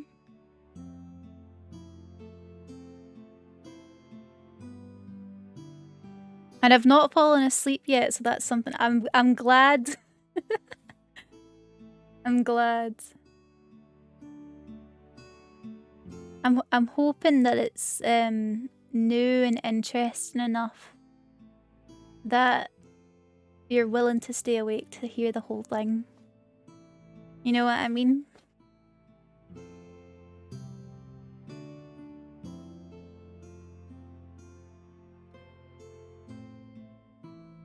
The next story I've found is called Finback.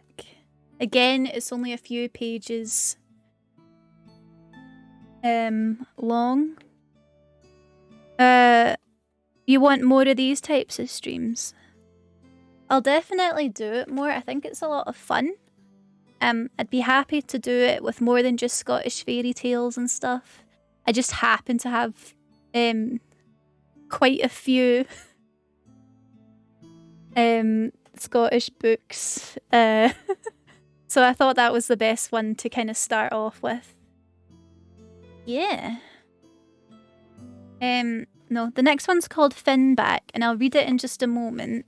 I'm just gonna pop to the bathroom really quickly, okay?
I am returned.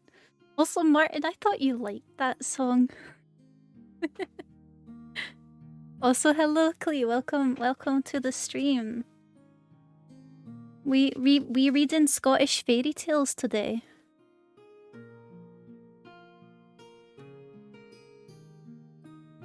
It sticks to my head like glue. Good. It's a good song.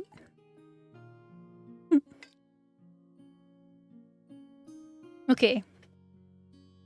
The title of the next story is called Finn Black. And the little blurb that's below it says, "Sometimes peoples weave stories to explain the world. The northern lights, for example, are caused by charged particles from the sun striking atoms into the Earth's atmosphere, which causes changes to electrons in the atoms that release energy that appears as light. Before scientists worked this out, people told a story instead that the northern lights were dancing angels, fallen from heaven. The Gaelic story explains how Scotland's ancient forests disappeared and how, in some places, peat appeared in their place. It is not true, in fact. Humans cut down much of Scotland's forests to make way for farming, and peat formed as a result." Your dog's attacking you with love. Good.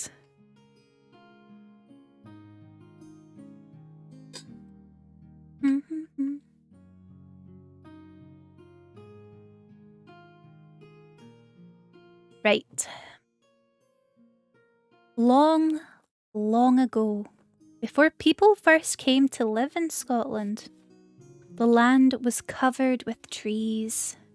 From north to south and from east to west, the Great Caledonian Forest grew from coast to coast and across the islands. Many species of tree flourished in these dense woodlands, but the keystone of the whole forest was the Scots pine.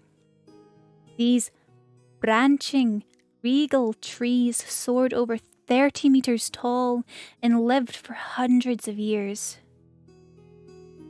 They gave food and shelter to squirrels and capillaries, wild cats and pine martens, for many and many, many more of birds, animals and insects that made the great forest their home. Today, Scotland still has huge tracts of woodlands in Perthshire and Argyll.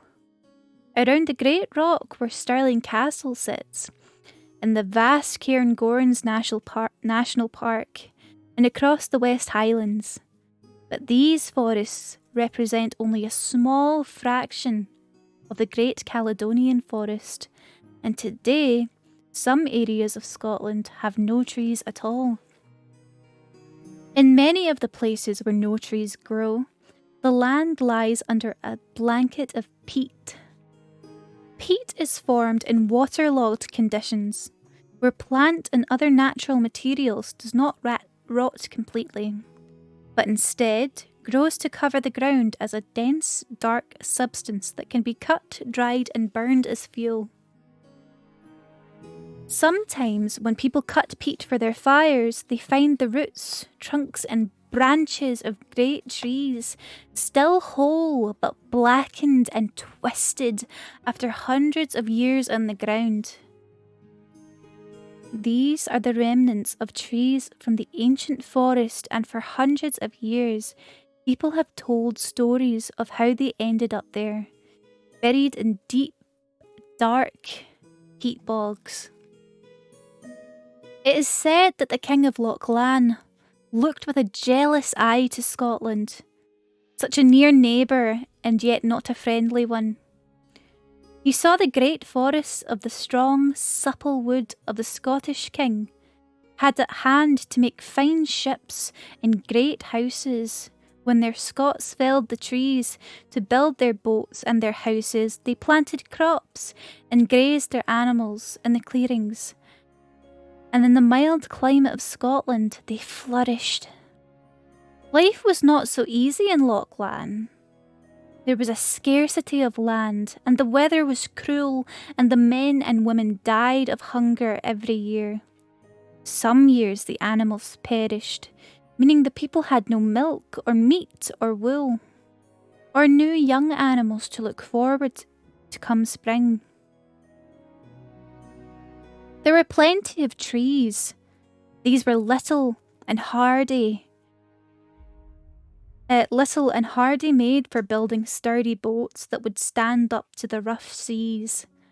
The people of Lochlann were the greatest seafarers of the world. Imagine if they had access to the great soaring trees of Scotland. The king thought bitterly. Where could they not go then?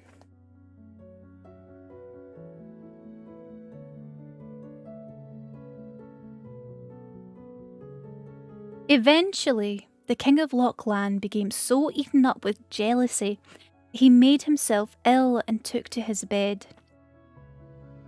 The queen saw how it was and sent for her daughter Donnan.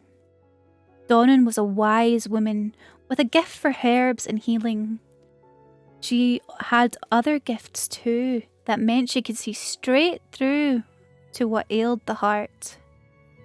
Donnan gave her father every medicine she knew of, but he grew no better. Then Donnan tried every little spell she knew to take the weight of sorrow from his mind, but that didn't work either. In the end, she fell to her knees and wept. "Is there nothing I can do, father?" she asked. "Tell me, what can I do to cure you? I'll try anything." Her father's eyes opened a crack.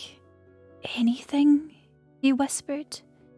"Anything," said Donnan. "Destroy the great forest of Scotland," her father said. "Leave not one tree standing, then I'll be well again." Donnan's heart ached, but she loved her father and could not bear to lose him. And so, she turned herself into a great white bird and flew across the sea to Scotland. When she reached the eastern fringes of the forest, she touched the trees with a wand clutched in the talons of her feet, and the forest burst into flames. Donnan flew home to Lochlann and rested for 7 days and 7 nights. The king grew a little better. After a week had passed, Donnan once again flew to Scotland. She saw that the eastern edge of the forest was gone, but the north and south and west and the deep, dark heart stood strong. And so Donnan flew south and struck the trees with her wand as she flew by. The southernmost edge of the forest was soon ablaze. There was a great rustling and crying as the animals and the birds fled for their lives from the burning forest. Donnan saw this happen and landed here and there to help any animal trapped by the flames. The people living at the forest edge were also forced to flee. They took their beasts and their possessions, but of course they could not take their oats or their barley from the fields. Those burned along with the forest. "We'll have a hard winter this year," the people wept.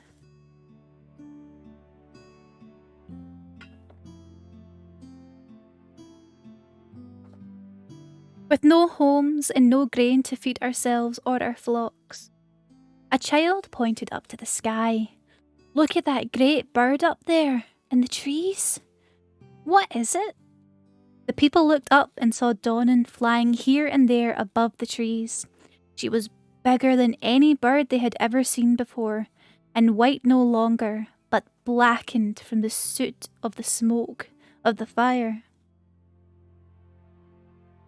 Donnan was seen again and again in the weeks that followed. The people called her Fur Black, and soon they came to see that whenever she appeared, the great fires followed.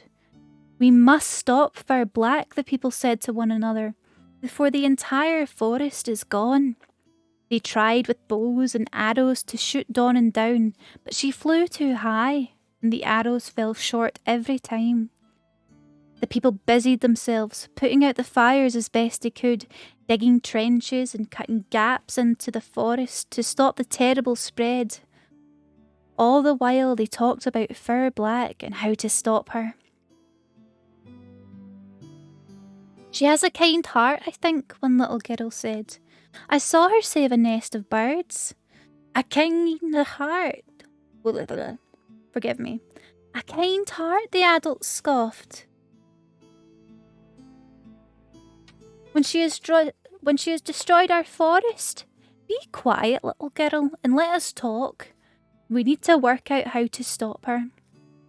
But the little girl would not be quiet. I think she cares for the animals, she said. And that's how we could tempt her down.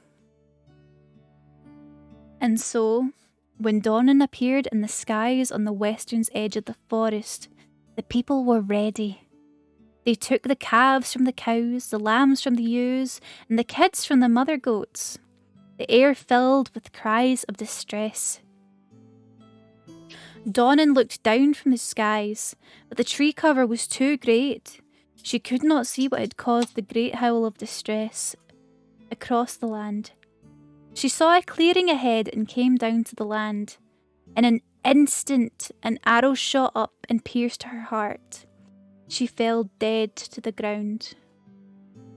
When the people gathered around Fur Black, they saw that she was a bird no longer, but a beautiful, black-haired woman whose fine gown was touched with soot. She had a golden circlet in her hair, and golden bracelets on her arms, and golden brooches on her shoulders. They had heard tell of Donnan, the witch daughter of the King of Lochlan, and now they understood that it was she they saw before them. When the king heard of his daughter's death, he was almost mad with grief. He put to sea at once in his great dragon ship, but a dreadful storm kept him from landing in Scotland to fetch her home. Instead, the people of Scotland buried her on the hillside where she fell, beside Little Lochbroom in Wester Ross, and they named the place in memory of the woman who almost brought about the destruction of the great Caledonian forest.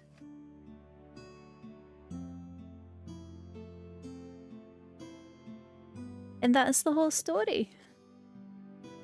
That's quite interesting. I like that people come up with stories for like different things.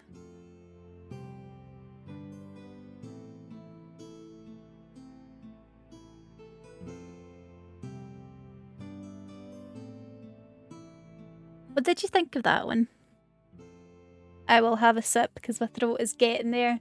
I think I'll only really be able to do one more story before my throat gives out, you know what I mean?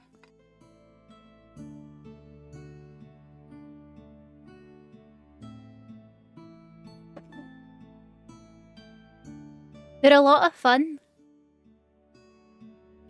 I do like them a lot. I think we've nearly read this full book, by the way. It's a small one. There are a few other stories that I've not read yet. Oh, I'm so sorry, Lulu.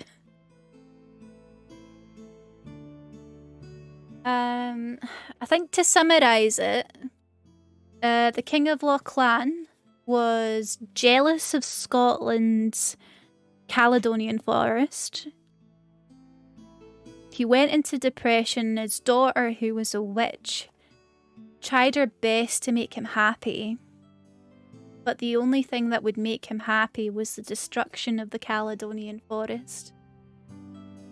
And that's basically it. And then she goes and does it, but you heard the end.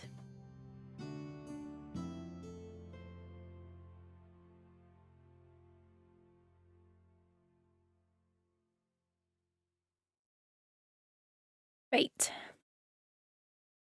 I think the last story we're gonna read is called Molly Whuppie. And in the blurb it says, Molly Whuppie is a story from the lowlands of Scotland. It appears in Joseph Jacobs' collection, and there is also a Gaelic version called Mal Chilobane. I do not know how to pronounce that. Dude sounds like a terrible person. I know, right? He sounds awful. It was literally just because he was jealous. Because the Scots could make better boats than he could. This version uses Molly Lowland's name, but otherwise it is based on a Gaelic story. It is related to the story of Jack and the Beanstalk, although there is no beanstalk. Instead, Molly faces a choice: less food with her mother's blessing, or more food without. Characters in Gaelic stories often face this choice. It is very unusual for stories like this to have it is very unusual for stories like this one to have girls as their central characters. Go Molly Whuppie! I think that sounds cool, but I can tell that my throat is like suffering, so I think I'm gonna take like a 2-minute break, do a little doodle, and then we'll read the final story. I just don't want my voice to die midway and then we don't finish it. Yeah, take a break. We'll take a break and we'll doodle for a little bit. I don't want to like... I also like don't want to rush it, you know what I mean? Cause I'm having fun. I'm having a good time with all you. Also, do you like the music that I chose for this? It's a bit different to what I would normally choose. It's actually like a tavern inn fantasy medieval type of music.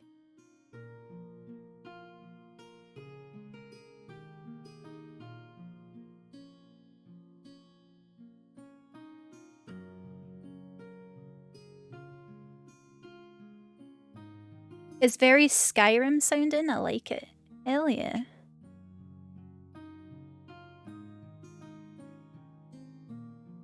Okay.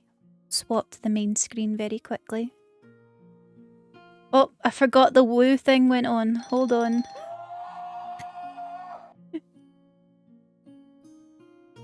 I need to turn that off.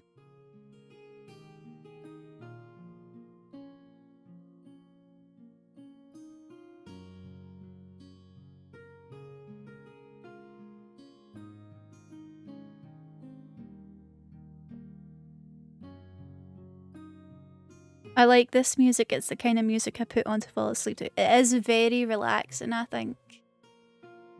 Also, what do you guys think I should draw? I'm trying to think, based off of the stories that we read. Is there...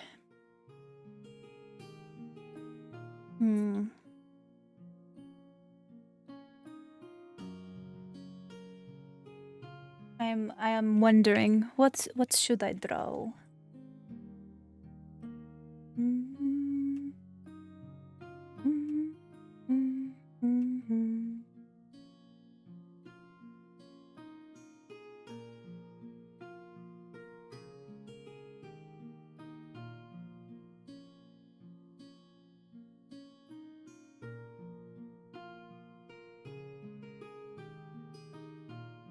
I might just do a doodle of Momo.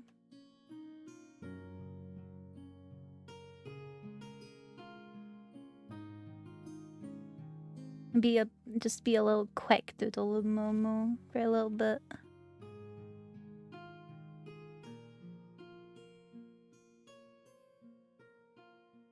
I mentioned this a little while ago. Yeah, nothing comes to mind. That's kind of where I'm at. I mentioned a little while ago, but Momo's actually got an outfit update that I've not yet shown to people. Well, certain people have seen it, like Mia's seen it. Who else has seen it? Usagi has seen it.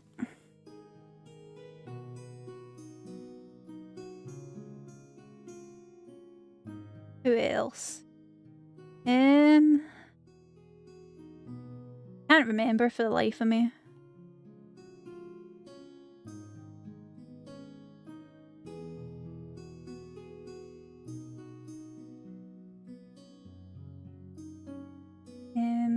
This wee bit would be dirty. As our wee shoulder would be here.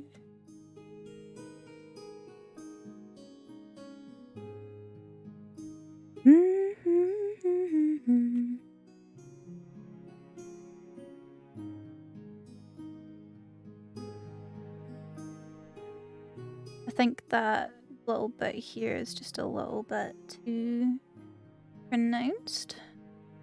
Well, your belly button would be here.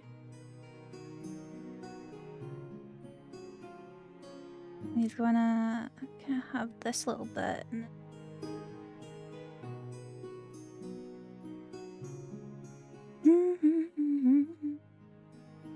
actually, no, if I do this, if I stand the leg the other way.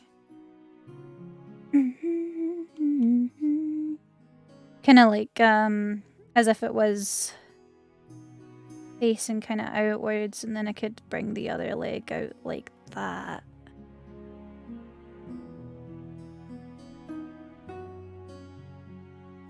Make this a little bit thicker here.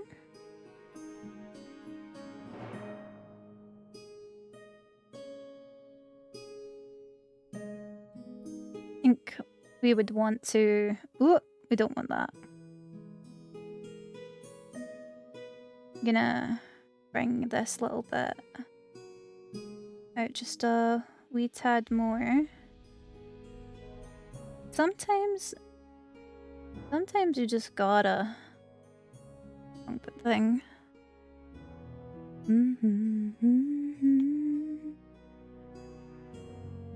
I asked this earlier, guys, but what's your favorite fairy tale?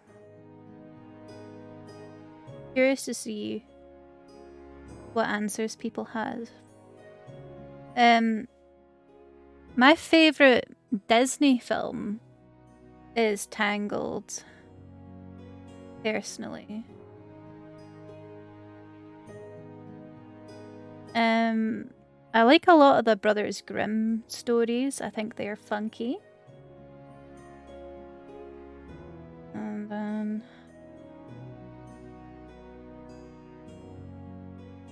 the muscle would be kind of here.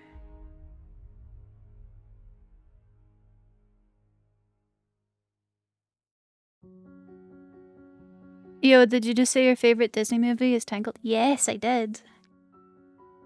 It's a it's very... I feel very connected to the movie.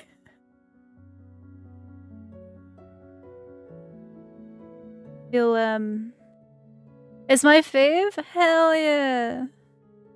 Who's your favorite character in it? Kinda...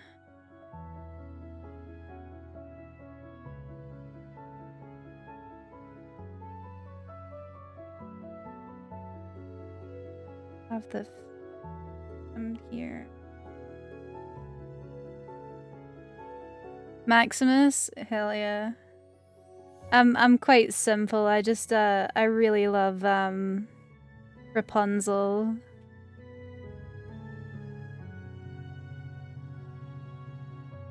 It's just it's like one of my comfort films.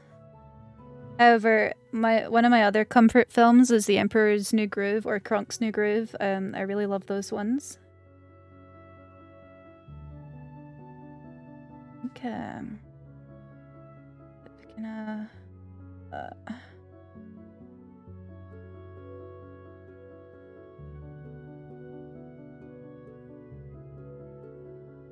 those are good too. I just like, I watched them so much as a kid that they're just very comfortable to watch at this point. And then I got a little pointy earsies.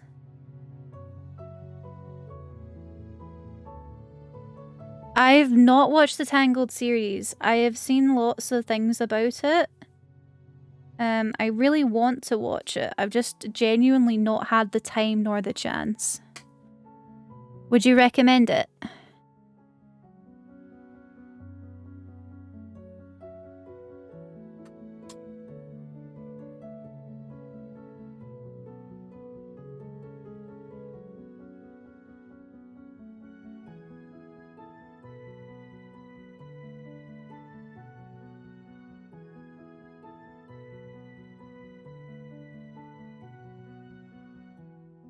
Yeah, I would. I enjoyed it. Oh, hell yeah.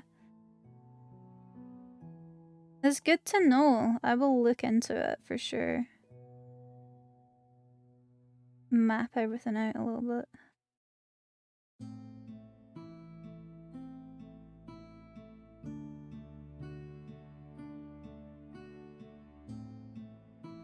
So, my current dilemma is, do I draw her with kind of the new outfit, or should I just draw her in something casual? Because I don't want to spoil the new outfit for everybody.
She's very blushy look.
I started drawing Momo with a lot longer hair. Just because I like the kind of fleckiness of it and the kind of messiness of it as well.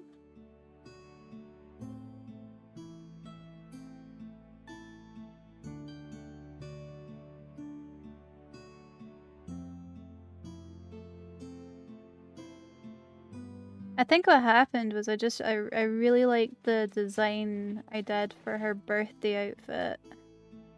And that just kind of changed a lot of the stuff that I had for her previously.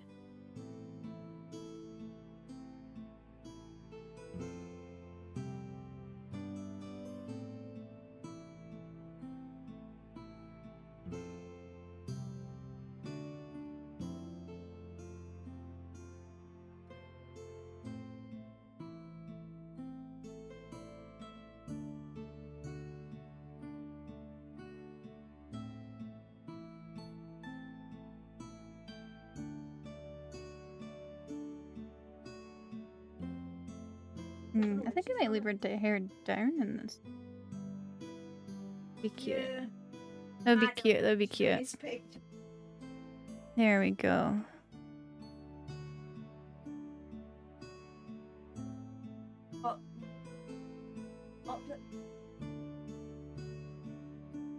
There we are. I'm trying to think what would be cute to put her in.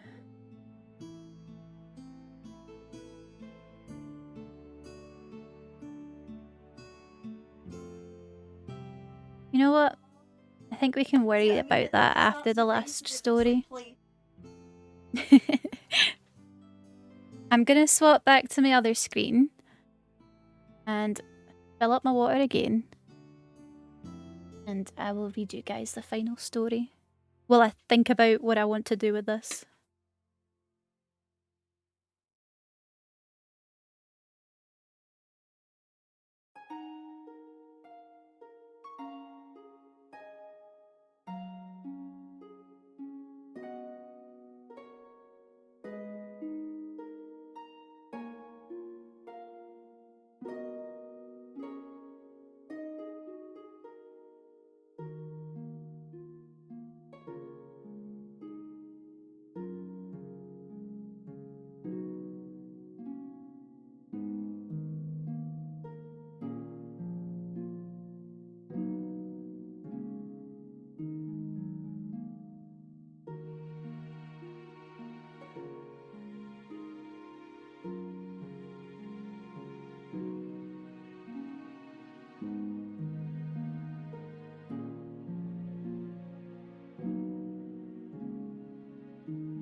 Righto, I am back.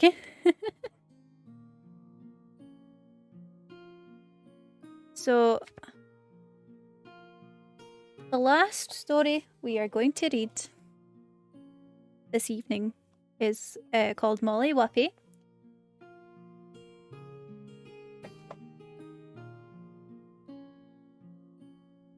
And it starts as such.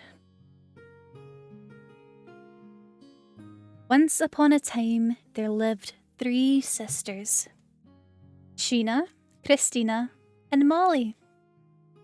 The sisters' father had died and their mother was very poor. One day, she told them there was no food left in the house, aside from 3 bannocks. Sheena looked at her feet and Christina began to cry. Molly frowned at them, and then she smiled at her mother. There's only one thing need to be done, she said. We must go and seek our fortune, me and Sheena and Christina. Us, said Sheena, who wasn't used to doing very much at all. Go and seek our fortune, said Christina, who was even lazier than Sheena. If she could have gotten away with it, she would have lain in bed all day while her mother brought her food and drinks. Yes, said Molly. We're bold girls. And we are bold. We are big, bold girls, are we not? Of course, we'll help our mother. Oh, Molly, said her mother. Bless you. Sheena and Christina weren't pleased. But when they saw how happy their mother was, they knew they couldn't very well refuse to go with their sister.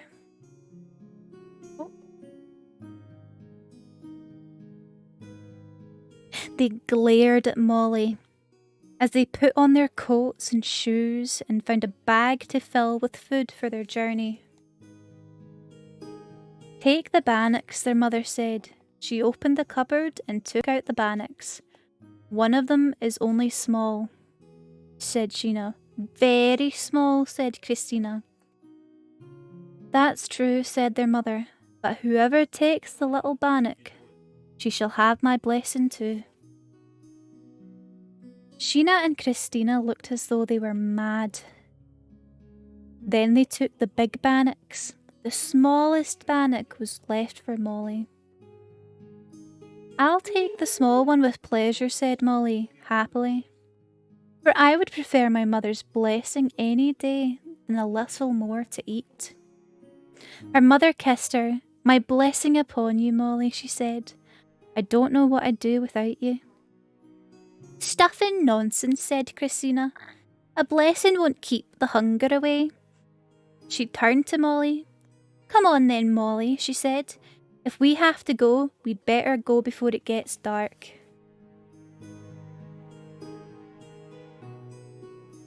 They set off and followed a little path up into the mountains. All the while Molly was singing and whistling and chatting cheerily.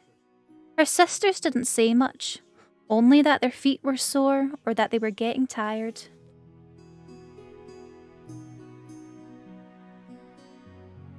I wish, said Sheena at last, that we'd never left home. This is a stupid plan. It is, said Christina. We've had found some money by now. You're right, Christina, said Sheena. Our mother could have taken in washing for people or gone and worked for them as a cook. Indeed, she could have, said Christina. You should have said that before we left, Sheena. Molly was growing crosser and crosser as she listened to this. But she knew her sisters and she kept her temper to herself.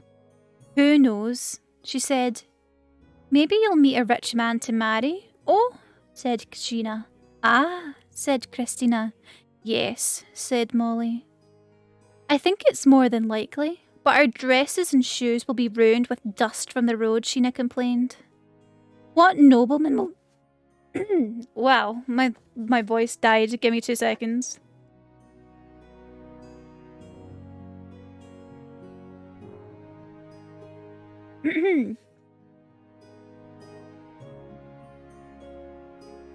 Christina pulled Sheena aside. 2 seconds.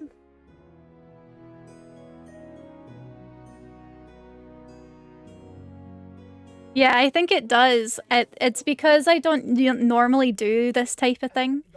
I actually have, like, cysts on my thyroid and stuff like that, and every now and then, if I speak too much, like, I'll get, like, a really sore throat and, like, just the whole area in my throat and stuff becomes inflamed. It's kind of wild. Yeah, but it's okay, because I like talking. Thank you for the sip, brew. I'm just taking one the now.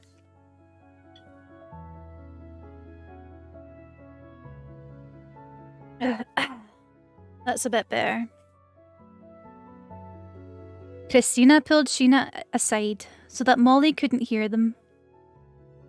Molly's so cheerful all the time, she said. What if the nobleman picks her to marry? She was furious. The little weasel, she said.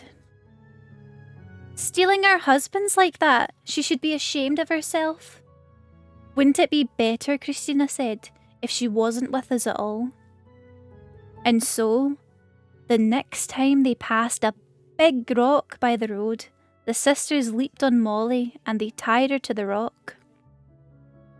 We'll be faster without you, Molly, Christina said, but we'll come back for you. You won't get lost because you're tied to this rock. I see, thought Molly. For while my sisters drag their feet and dawdle, it's me, Molly, who's slowing them down. Aren't we nice sisters, said Sheena, looking after you all the time. Sheena and Christina headed off up the road. Molly shook her head. Come back for me indeed, she said to herself. I reckon I'll be waiting a while. Molly couldn't do very much about it, though, and she was not the sort of girl to get worked up over her silly sister. And so, she waited to see what would happen. A little while later, she heard a whistle and she saw someone coming along the path. It was an old man with raggedy clothes and a grubby face. What's this? Said the old man. A little girl tied to a rock. Who did this to you, poor creature? The old man had a knife and he cut the rope and let Molly go. He then made a fire and boiled water for tea for the two of them.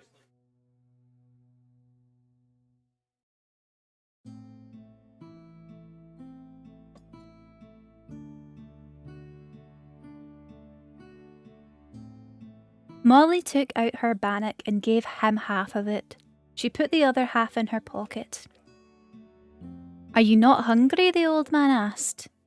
Yes, said Molly, but my mother gave me the bannock with her blessing, and I'd like to keep it a little while longer. And she told him about her sisters and what they had done. Well, said the old man, I had planned to go the other way today, but I took a notion to come along this path. Perhaps your mother's blessings put the idea in my head. Perhaps, said Molly. They drank their tea, and then Molly said she should go find her sisters. Best of luck, Molly, said the old man. Take this, and if they try the same thing again, you can get away. And he gave her the little knife. Molly thanked him and put the knife in her pocket. She then said goodbye to the old man and walked up the road. Around evening, she found her sisters, sitting by the path, arguing with one another. Look, said Christina to Sheena. Where did she come from? Molly, said Sheena. We were just about to come and get you.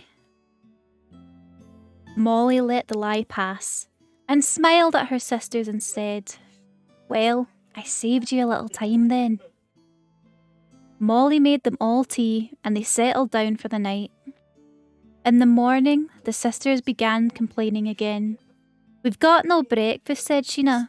Where are your bannocks? Asked Molly. Oh, we ate them last night, said Christina. Oh, said Molly. Have you not eaten yours? Asked Sheena. Yes, I have, said Molly. If I say I haven't, she thought, we'll eat that too, and I'll have nothing. They set off once again. They hadn't gone far when Molly heard Sheena and Christina whispering to one another. How do you think she got away? Who knows? She won't manage it next time. In a short while, they came to a place where there was a peat stack, and Sheena and Christina leaped on Molly and tied her to the stack. Wait there, Molly, said Christina. Why am I struggling to say Christina all of a sudden? Wait there, Molly, said Christina. We'll come back for you in the evening. And off they went. Molly waited until they were out of sight before she took out the knife and cut the rope. She then had a look about and she found some wild garlic and mushrooms she knew were good to eat. She made a little fire with a peat and cooked her breakfast. She then had a nap before she set off in the search for her sisters. That's okay, Martin. She found them sitting a little further along by the path, arguing and complaining. When they saw Molly, Sheena frowned and Christina's mouth tightened into a little line. When Molly woke the next morning, the knife was gone from her pocket. The bannock was still in her pocket because it had been under her as she slept. This time, they tied Molly to a tree. They left her there and ran off. Molly put her hand in her pocket and took out the bannock. Well, she said, at least they left me that.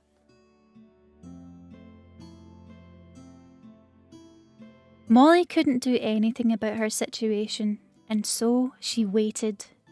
She sat so still that the beasts and the birds and the beasties grew used to her. They came closer, and Molly threw crumbs of the bannock on the ground for them. The beasts and the birds and the beasties ate the crumbs, and then they crept up to Molly and chewed through the rope binding her to the tree. Thank you, said Molly. Thank you all. Molly scattered more crumbs on the ground and then ran up the road. She found her sisters lying on the ground a little way on, crying and moaning with hunger. How did you get away this time? Sheena asked. Little weasel. My mother's blessing, said Molly. It saved me from my sister's ill will. Will it save us from hunger? Asked Sheena. Perhaps, said Molly, if you promise not to do anything so bad again. We promise, said Christina. Anyway, it was Sheena. It was not, said Sheena. It was you. I'm sorry, Molly. Molly shared the bannock between her sisters and went off to look for more to eat. A little away from the road, she saw smoke rising from the chimney of a house. Sheena, Christina, she cried, a house? The sisters knocked on the door of the house. It opened and a woman peered out. Be off with you, girls, the woman cried. Go home. This is no place for you. Oh, please, said Sheena. We're starving. We've had nothing but crumbs to eat for 3 days. After a moment, the woman sighed and stepped back. They followed her in. Once you've eaten, she said, you must go. My husband is a giant, and he would eat 3 young girls if he knew you were there. They sat at the table, and the giant's wife gave them soup and bread. She told them the giant had stolen her from her father's house to look after his 3 daughters. They were out with their father. When they had eaten, Molly stood and said that she and her sisters would go. But it's so warm here, said Sheena, and we're so tired. Just 5 more minutes. No more minutes, said the giant's wife. Go now. But no matter what she said, Sheena and Christina wouldn't listen. Oh no, said the giant's wife. You're too late. I hear my husband coming. And they all heard the terrible steps on the path outside. The door opened and in came the biggest, most horrid man they had ever seen, with a dead deer in his hands. Behind him came 3 girls. They looked even more horrid than their father. Each one held a dead swan, and their aprons were covered in blood. When they saw Molly and her sisters, they stopped so quickly that the one in the back bumped into the others. "What have we here?" asked the giant. "Poor, thin, hungry girls with no meat on their bones," his wife said, "and they're just leaving." Now, you mustn't leave," said the giant with a terrible smile. "We've brought dinner home with us. You must stay and eat." He turned and winked to his daughters. They had no choice but to stay. The giant's wife cooked the meat, and they sat at the great table where they had eaten. The giant said that Molly and her sisters could stay there for the night. "I'll give you a present too," he said, and he gave them all a string of pearls. "Put them on, girls." Sheena and Christina oohed and ahed, but Molly saw the giant wink at his daughters again when they put the necklaces on. That night, Molly and her sisters slept in the giant's sister's bed. Molly waited until the giant's sisters were asleep when she took off her own and her sister's necklaces and put them on the giant's instead. Then she closed her eyes and pretended to sleep. In the middle of the night, the giant crept across to the bed and fumbled around until he worked out which girls were wearing the pearls. He had a great club, and when he found each necklace, he used the club to hit the girl wearing it. When he had found the 3 strings of pearls struck 3 heads, he crept back to his own bed. Poor Molly was shaking with fear. She waited until she heard the giant snores again, and then when she woke her sisters and told them what happened, they crept out of the house on their tiptoes and ran away until they could no longer see the house. They walked all night, and in the morning they came to a castle. They knocked on the door of the castle and were taken inside. They told the servants about the giant, and the servants took them to the king and queen. Well, Molly Whuppie," said the king. "No one has ever bested that giant, but you did. A young girl. Well. Then the queen told them that the giant had stolen almost everything precious from the castle over many years. "Would you go back there, Molly?" she asked. "We would be very grateful. My son Alan would marry your sister Christina as thanks." Alan was the queen's oldest son. "Wow," said Christina. "Go on, Molly, say you'll do it." Molly agreed, not for Christina, but for the queen, who had looked so sad when she had told them that the giant had stolen her mother's comb. "It's a magic comb," said Donald, the queen's youngest son. "Makes the hair of anyone who uses it as strong as a rope. That's how the giant ties up the animals he steals." That night, after dark, Molly left the castle and returned to the giant's house, where she heard the giant and his wife snoring. She crept in and found the comb on a dresser by the bed. She was almost at the door with it when she tripped over a stool that landed with a clatter. Quick as a flash, the giant was out of bed and after her. Molly ran at full tilt until she could run no more. There was a river before her, and it was flowing too fast for her to swim across. Just as she heard the giant's steps behind her, Molly remembered what Donald had said about the comb. She pulled it through her own hair, and it became as strong as a rope. She pulled out a strand and tied it across the river like a bridge. She ran across it to the other side just as the giant appeared on the opposite bank. He tried to climb on the hair, but his feet were too big. "Curse you, Molly Whuppie," the giant roared. "You've stolen my comb. Don't you come back here again, or I'll rip you limb from limb. Molly ran back to the castle and gave the comb to the Queen. The Queen was overjoyed and set about arranging the marriage between Christina and Alan. The night before the wedding, Sheena came to find Molly. I know I wasn't always very nice to you, Molly, she said. I'm sorry for it, for you are a loving sister.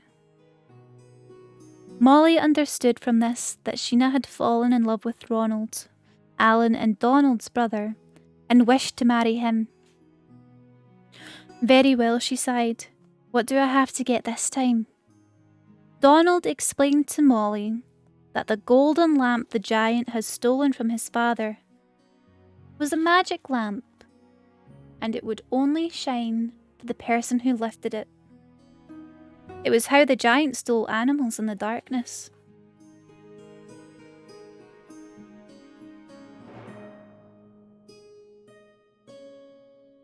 That night, after dark, Molly left the castle and returned again to the giant's house. She crept in and found the lamp on the dresser. She crept forwards towards the door. But as she opened it, the giant's dog woke up and began to bark. The giant leaped out of the bed and ran after Molly. Molly ran for her life to the river, where the lamp revealed the bridge of the one hair, and she ran across it. The giant could see nothing in the dark. Curse you, Molly Whuppie, he roared. You've stolen my lamp. Don't come back here again, or I'll rip you limb from limb. I'm taking a drink.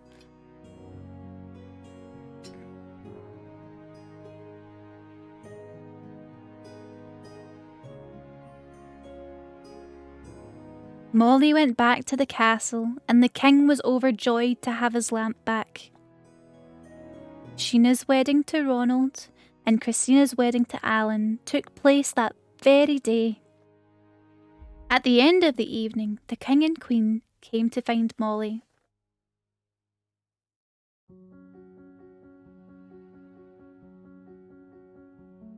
We are in your debt, Molly Whuppie, the queen said, and we have grown very fond of you, as has Donald. He would like to marry you. Oh, said Molly, her cheeks flamed red. I would like that too. There's one thing, said the king. Donald, you see, is under a spell. He can only marry with a gold ring stolen by... Yes, yes, Molly sighed. I understand. Donald told Molly about the ring. It was a magic one that could only be worn by a brave girl with a pure heart. That's you, Molly, he said. Her cheeks flamed even redder. The next night, after dark... Hold on, I'm going to take another drink.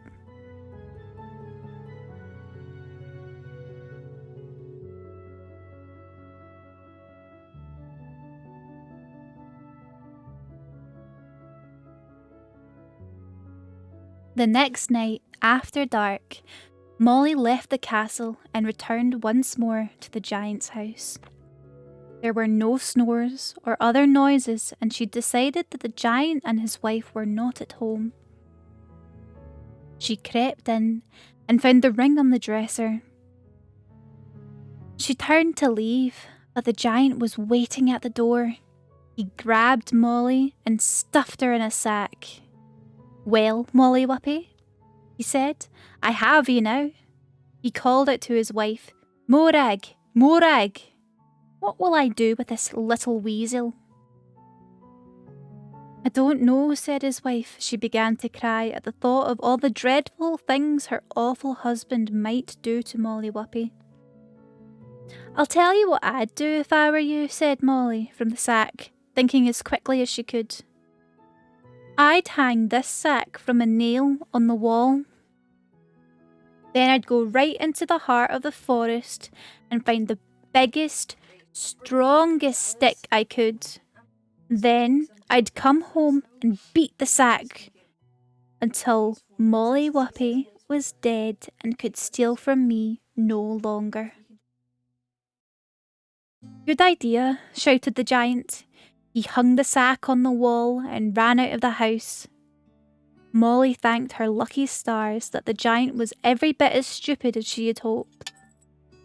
Quick, she shouted to the giant's wife. Get me out. The giant's wife let Molly out of the sack. They filled it with peat and hung it back on the wall. Then they ran out of the house to the river and crossed the bridge of one hair. When they reached the other side, Molly cut the hair and the bridge fell into the water. When the giant got home again with his stick, he beat the sack and shouted, Take that, Molly Whuppie, and I'll show you, and steal my precious things, would you? By the time he realised that Molly and his wife were gone, they had already reached the castle. Molly married Donald, who knew how lucky he was to have found a wife who was bold and pure of heart. The Queen gave the giant's wife a job as a cook. Molly's mother came to look after her grandchildren. And Sheena and Christina were as silly, mean, and conceited as ever.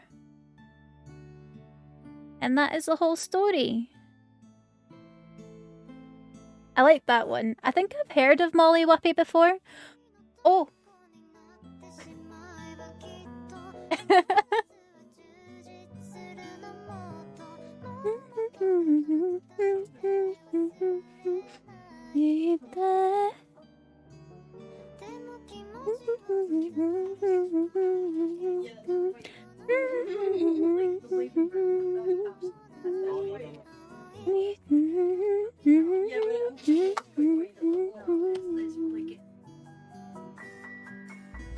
Thank you so much for the raid, Obi.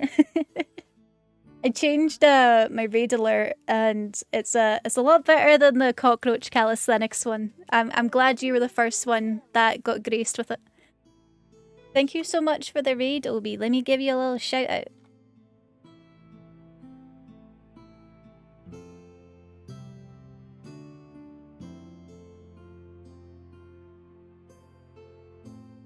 I literally... I just got done reading Molly Whuppie. I've been reading Scottish fairy tales to everybody tonight, and I did just finish reading what was going to be the last one. But since you were very kind to raid me, I'll read one more. But I just have to deal with something very quickly, okay? Thank you again for the raid. For those of you that don't know me, I am Mimo. I am a fairy VTuber. You can call me May, you can call me Momo, you can call me whatever you like. And today, like I said, we were just reading Scottish fairy tales. Feel free to stick around if you are tired after Obi's stream. Feel free to go get a snack, go get some rest. We're just having some really chill vibes right now. And like I said, I'll read one more story, and then sadly I will have to raid out as well. Obi is tired after Obi's stream. Do you want me to read you a story till you fall asleep, my love?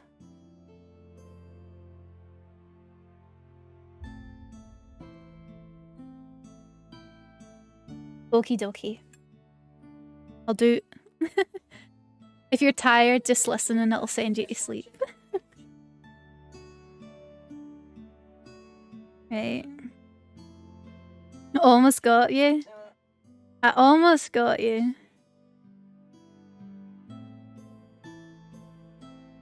Right. I just need to deal with something really quickly and then I'll start reading. It's not a super long story.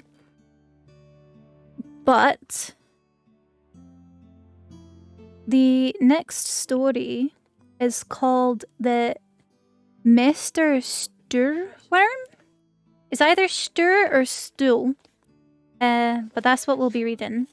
And it says, in the little blurb, because every story has had a little blurb on it so far, From the 800s until the 1400s, the Northern Isles of Orkney and Shetland were part of Norway. Even after the islands formally became part of Scotland, they retained strong links with Scandinavia, and many of their stories, including this one, have strong roots in Scandinavian lore and belief. So this one's based in Scandinavia, but also Scotland because we took over those islands. I'm really excited to read it. It's a Mester Sturworm. That's the name of it. That's the last story we'll be reading.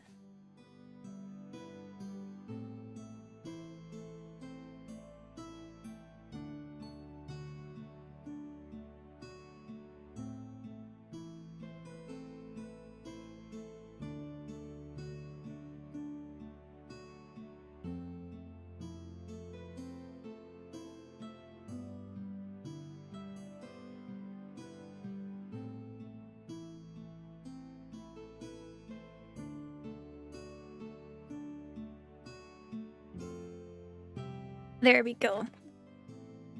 All sorted. Right. I'll just take a little sip and then I'll start the final story.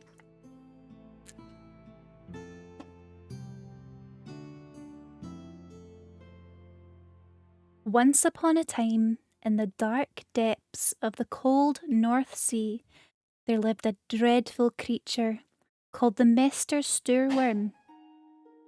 How he came to live there, no one knew. But everyone who had ever heard his name understood that he was a curse upon humankind. His breath was poison to anyone who got near to smell it. He had a huge tail that could drown entire fleets of ships as easily as you might knock a glass off a table. Splash! His great mouth contained a terrible tongue that might lick a city off the face of a hillside. Slurp. Or bore a hole in a castle wall and suck everyone inside into its gaping maw. Crunch. Most of the time, the Sturworm lived many fathoms deep, but when he grew hungry, he would swim into shallower waters and come to rest near a great city. The people of the unfortunate country to which that city belonged were then charged with feeding the Sturworm. But unless his dreadful hunger was satisfied, they knew that their city and all its people would be wiped off the face of the earth. Every 7 nights, the Sturworm would wake, open its terrible mouth, and yawn 9 times. Then he would demand a meal of 7 maidens. Only the loveliest would do, for despite his ugly appearance, he had dainty tastes. A long time ago, the Sturworm settled near the shore of an ancient country in the far north. Every Saturday at sunset, 7 girls would be given to the beast, and every Saturday he would eat the poor girls up and spit out their shoes. Oh, Jesus, that gave me such a fright. So sorry. Oh, it scared me.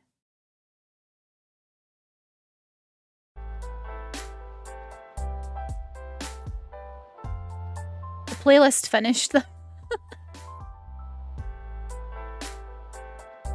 Oh my god. Perhaps the Sturworm stayed too long in this one place, or perhaps they were a bold people. For soon, this country grew tired of giving up their daughters.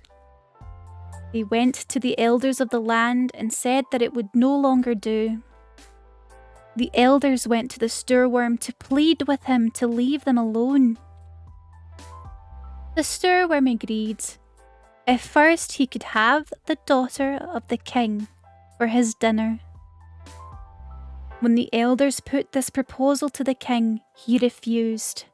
His daughter was his only living child and he loved her dearly. He pleaded and begged with the elders, but they were resolute. In the end, they agreed to give him 10 weeks to spend with his child before she would be given to the stoorworm. No sooner had the 10 weeks begun that the king sent to every corner of his kingdom, offering a handsome reward to any hero who would slay the stoorworm. He promised money, he promised land, and he promised the hand of his beloved daughter, who he also promised that the hero would be given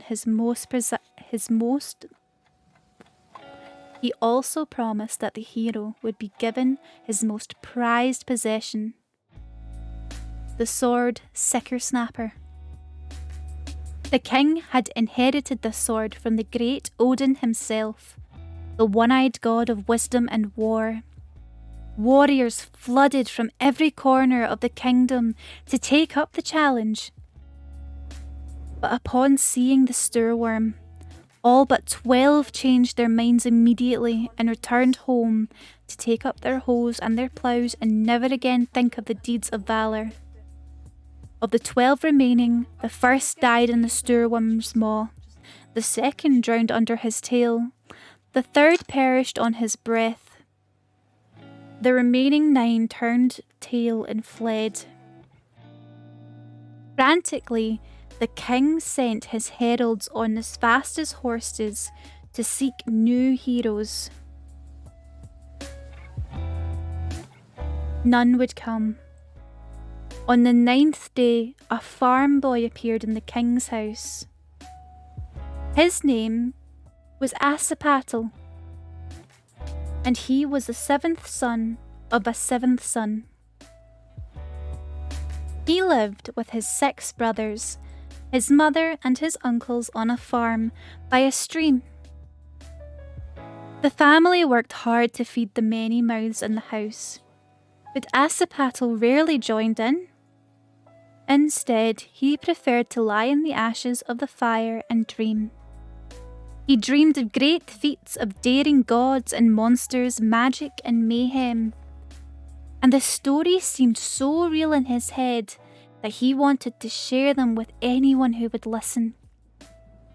But when he tried to tell his brothers, they just laughed and cuffed him around the ear. They told him he was a fool, and a lazy one at that. When Asapatl heard of the king's plight, he decided that he would help. He slipped away from home in the dead of night, taking only his little boat and bucket containing a glowing peat from the fire. The king told him where to find the monster, and Asapatl got into his boat with his bucket and rowed out towards it. As Asapatl neared the monster, he saw how part of its dreadful body curved out of the water and filled the whole bay. But it was still dwarfed by the parts that shimmered below the waves. Its head was as big as a volcano behind his family's house, and its eyes were as cold as the glaciers where he had played as a boy. The sun began to rise, and the creature yawned in anticipation of its forthcoming meal. With every yawn, the monster swallowed a vast wall of water. And finally, Asapatl was close enough to be swallowed up, boat and all. Asapatl paddled his little boat through the cave of the creature's mouth, down the passage of its throat and into the dark twisting tunnels of its innards. For mile after mile he paddled on, swept by the water while the dreadful juices of the beast's insides gurgled. At last the boat beached on a solid ground, or solid something. Asapatl climbed from the boat, grabbed his bucket, and ran faster than he ever had run before. He ran past unspeakable smells and rotting messes, gases and gushes and twists and turns, and at last he found the creature's liver, He pulled out a knife and cut into the giant organ, and then he stuffed the peat inside. Once the peat was inside, Asapatl blew and blew with all his might.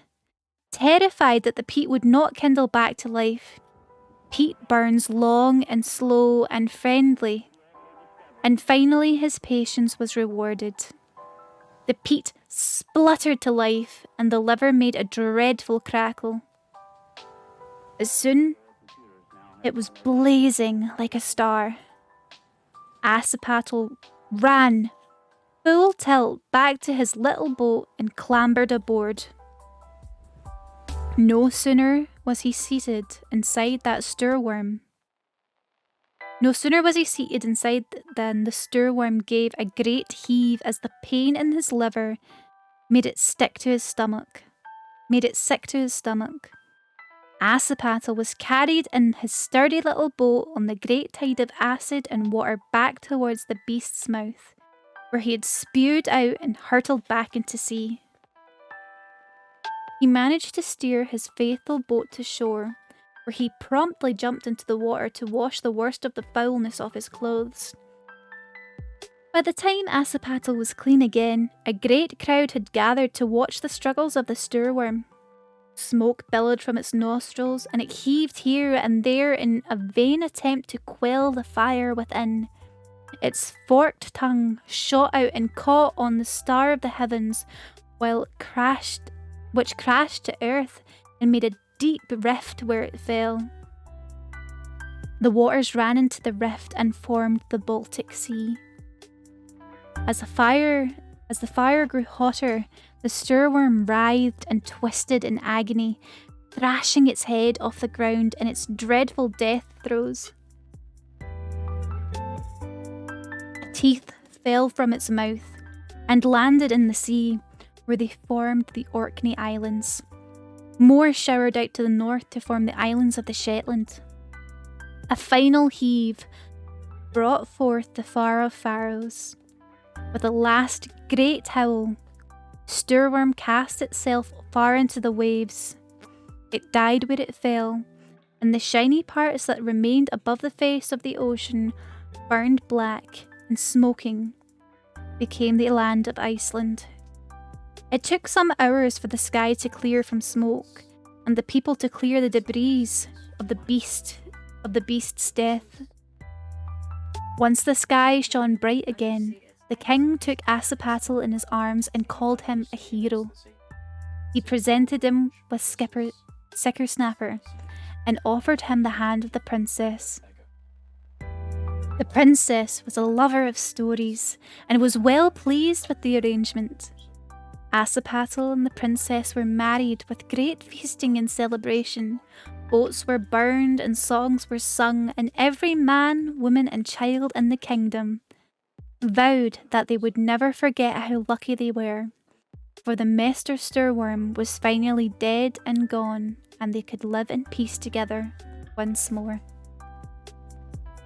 And that is the story. I'm very sorry for the jump scare of the advert in the middle of it. It actually gave me a fright. It was a really cool one. I really liked it. I thought it was really interesting. I know. It actually gave me such a fright. I literally think the music just finished and that's what happened.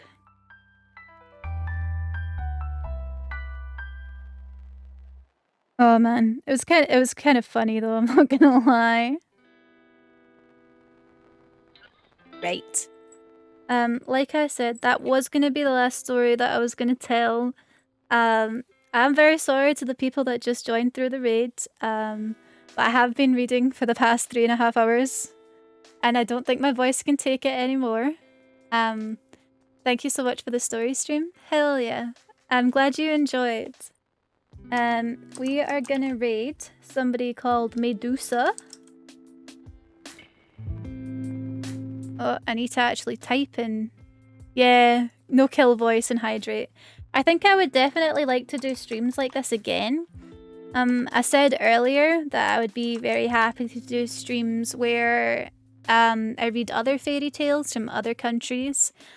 I'm a big fan of like fairy tales. I love all that type of thing. I really struggle to read nowadays, so having a reason to read them and just reading them aloud would be a lot of fun. So I'm very happy to do that. What? I just copied something into the thing. There we go. Right. We are gonna rate Medusa VT, like I said we would. I want to thank you all for watching. I was really nervous about this stream, but I had a lot of fun. I hope you all enjoy your time with Medusa, and I hope you treat her as well as you treated me. Thank you all again for coming, and I will see you next time.